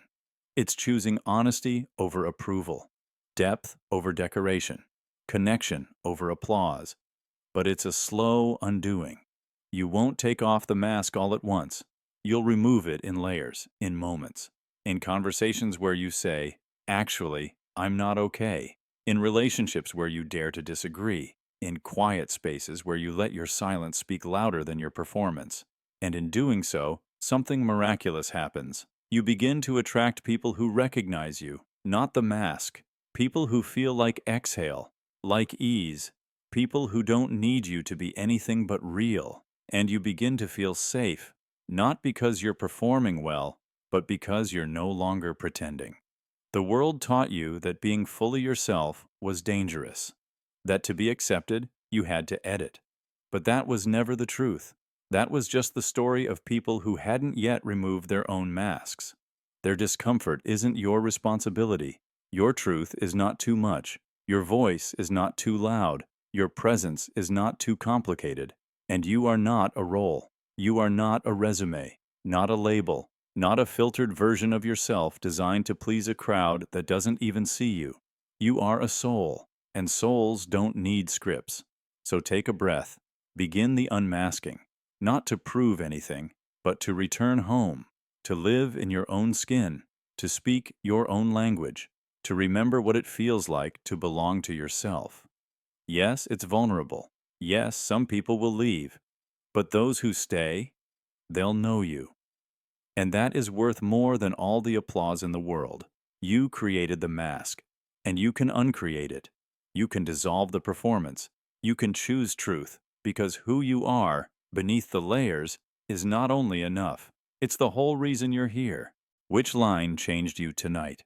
Was it the one that cracked something inside you, that slipped past your defenses like it had been waiting years just to be heard? Maybe it wasn't even the loudest line. Maybe it was the soft one, the quiet one, the one that didn't shout, but stayed. Maybe it was the line that felt less like a sentence and more like a mirror. a reflection of something in you that you didn't know needed seeing. Sometimes, change doesn't look like a breakthrough. It doesn't come in thunder or applause. It arrives as a whisper, a phrase, a simple sentence that lands at just the right time, in just the right place, and somehow rearranges everything. We think transformation is dramatic. We think it's loud. But the real shifts, the ones that stay, they're often gentle. They don't force their way in. They resonate. And when they do, you feel them not just in your mind, but in your body, in your chest, in your breath, like something letting go or something coming home. So, what was it for you tonight? Was it the reminder that you are not your past? That your past may have shaped you, but it doesn't own you? That every breath you take is not a vote for your history, but a chance to choose your future? Or was it the line that told you not everything needs to be finished? That healing can exist even in the absence of closure? That there are wounds that stay open but no longer bleed? And that this, too, is peace? Maybe it was the sentence that said, "Control is the illusion." And something inside you sighed, because you've been trying so hard to hold it all together, to fix, to plan, to manage every corner of the unknown. But suddenly, the thought appeared, what if I could let go and still be okay? Or maybe it was the simplest line of all, the one that said, you're not falling asleep tonight, you're waking up. Waking up to what, though? Maybe waking up to the truth that you've grown. That even if you still feel broken, confused, or tired, there's wisdom in you now that didn't exist a year ago. Maybe you're waking up to the idea that rest is not failure, that not having all the answers doesn't make you weak, it makes you open, teachable, human. Or maybe you're waking up to the fact that you've survived things you never thought you would, that you've kept going on days you didn't feel like it. And that strength doesn't always roar, it sometimes just breathes. There's something haunting about hearing the right words at the right time, not haunting in a scary way, but in a holy way. Like your soul knew what you needed to hear before you even knew how to ask for it. Like the universe reached out, not with solutions, but with recognition. Yes, it says, I see you, I know it's hard, but you're still here. Using your thoughts for truth. You believed every story your mind told you at 2 a.m. about not being good enough, not doing enough, not healing fast enough. But tonight, something interrupted that cycle. A line, a truth, a sentence that spoke louder than the noise. Maybe it was the reminder that you are the riverbank, not the water, that emotions can pass through you without destroying you, that you can hold joy and sorrow, grief and grace, questions and calm, all at once, and not collapse. Or perhaps it was the permission to stop thinking, to stop analyzing your worth into fragments, to rest, to trust that wisdom doesn't always come from thought, but from space, from stillness, from surrender. You've been trained to overthink, to replay, to fix. But maybe the sentence that changed you tonight wasn't an answer. Maybe it was a full-bodied permission to just be, not a version of yourself, not a performance, just you, raw, unfinished, enough. You don't need to write a poem about your pain tonight. You don't need to justify your fatigue. You don't need to prove that you're healing fast enough for the world to accept you. You just need to let the line land, the one that made your heart quiet, the one that hit like truth without explanation. Let it echo, let it ripple, let it move through your bones. Maybe that line said, you don't have to close every door to open a new one. Or, not every chapter needs a perfect ending. Or maybe it was just this. You're allowed to start again without anyone's permission. We forget how often we need to hear that. We forget that healing is not linear, that sometimes we spiral backward just before a breakthrough, that sometimes clarity doesn't look like light, it looks like sitting in the dark, without panicking. And tonight, maybe for the first time in a long time, you didn't run from the dark. You listened, you felt, and a sentence slipped past your doubt and settled in your soul. So again, I ask you, which line changed you tonight? Which words reminded you that you're not too far gone, that you're not broken beyond repair, that you don't have to rush or fight or chase healing like a trophy? Hold on to that line. Not tightly, not with fear, just gently. Let it rest inside you. Let it work slowly, like water softening stone. You don't need to understand all of it right now. Just let it begin something. Because maybe you're not falling asleep tonight. Maybe you're waking up to yourself, to your breath, to the quiet, unshakable truth that you are still becoming. And that's more than enough.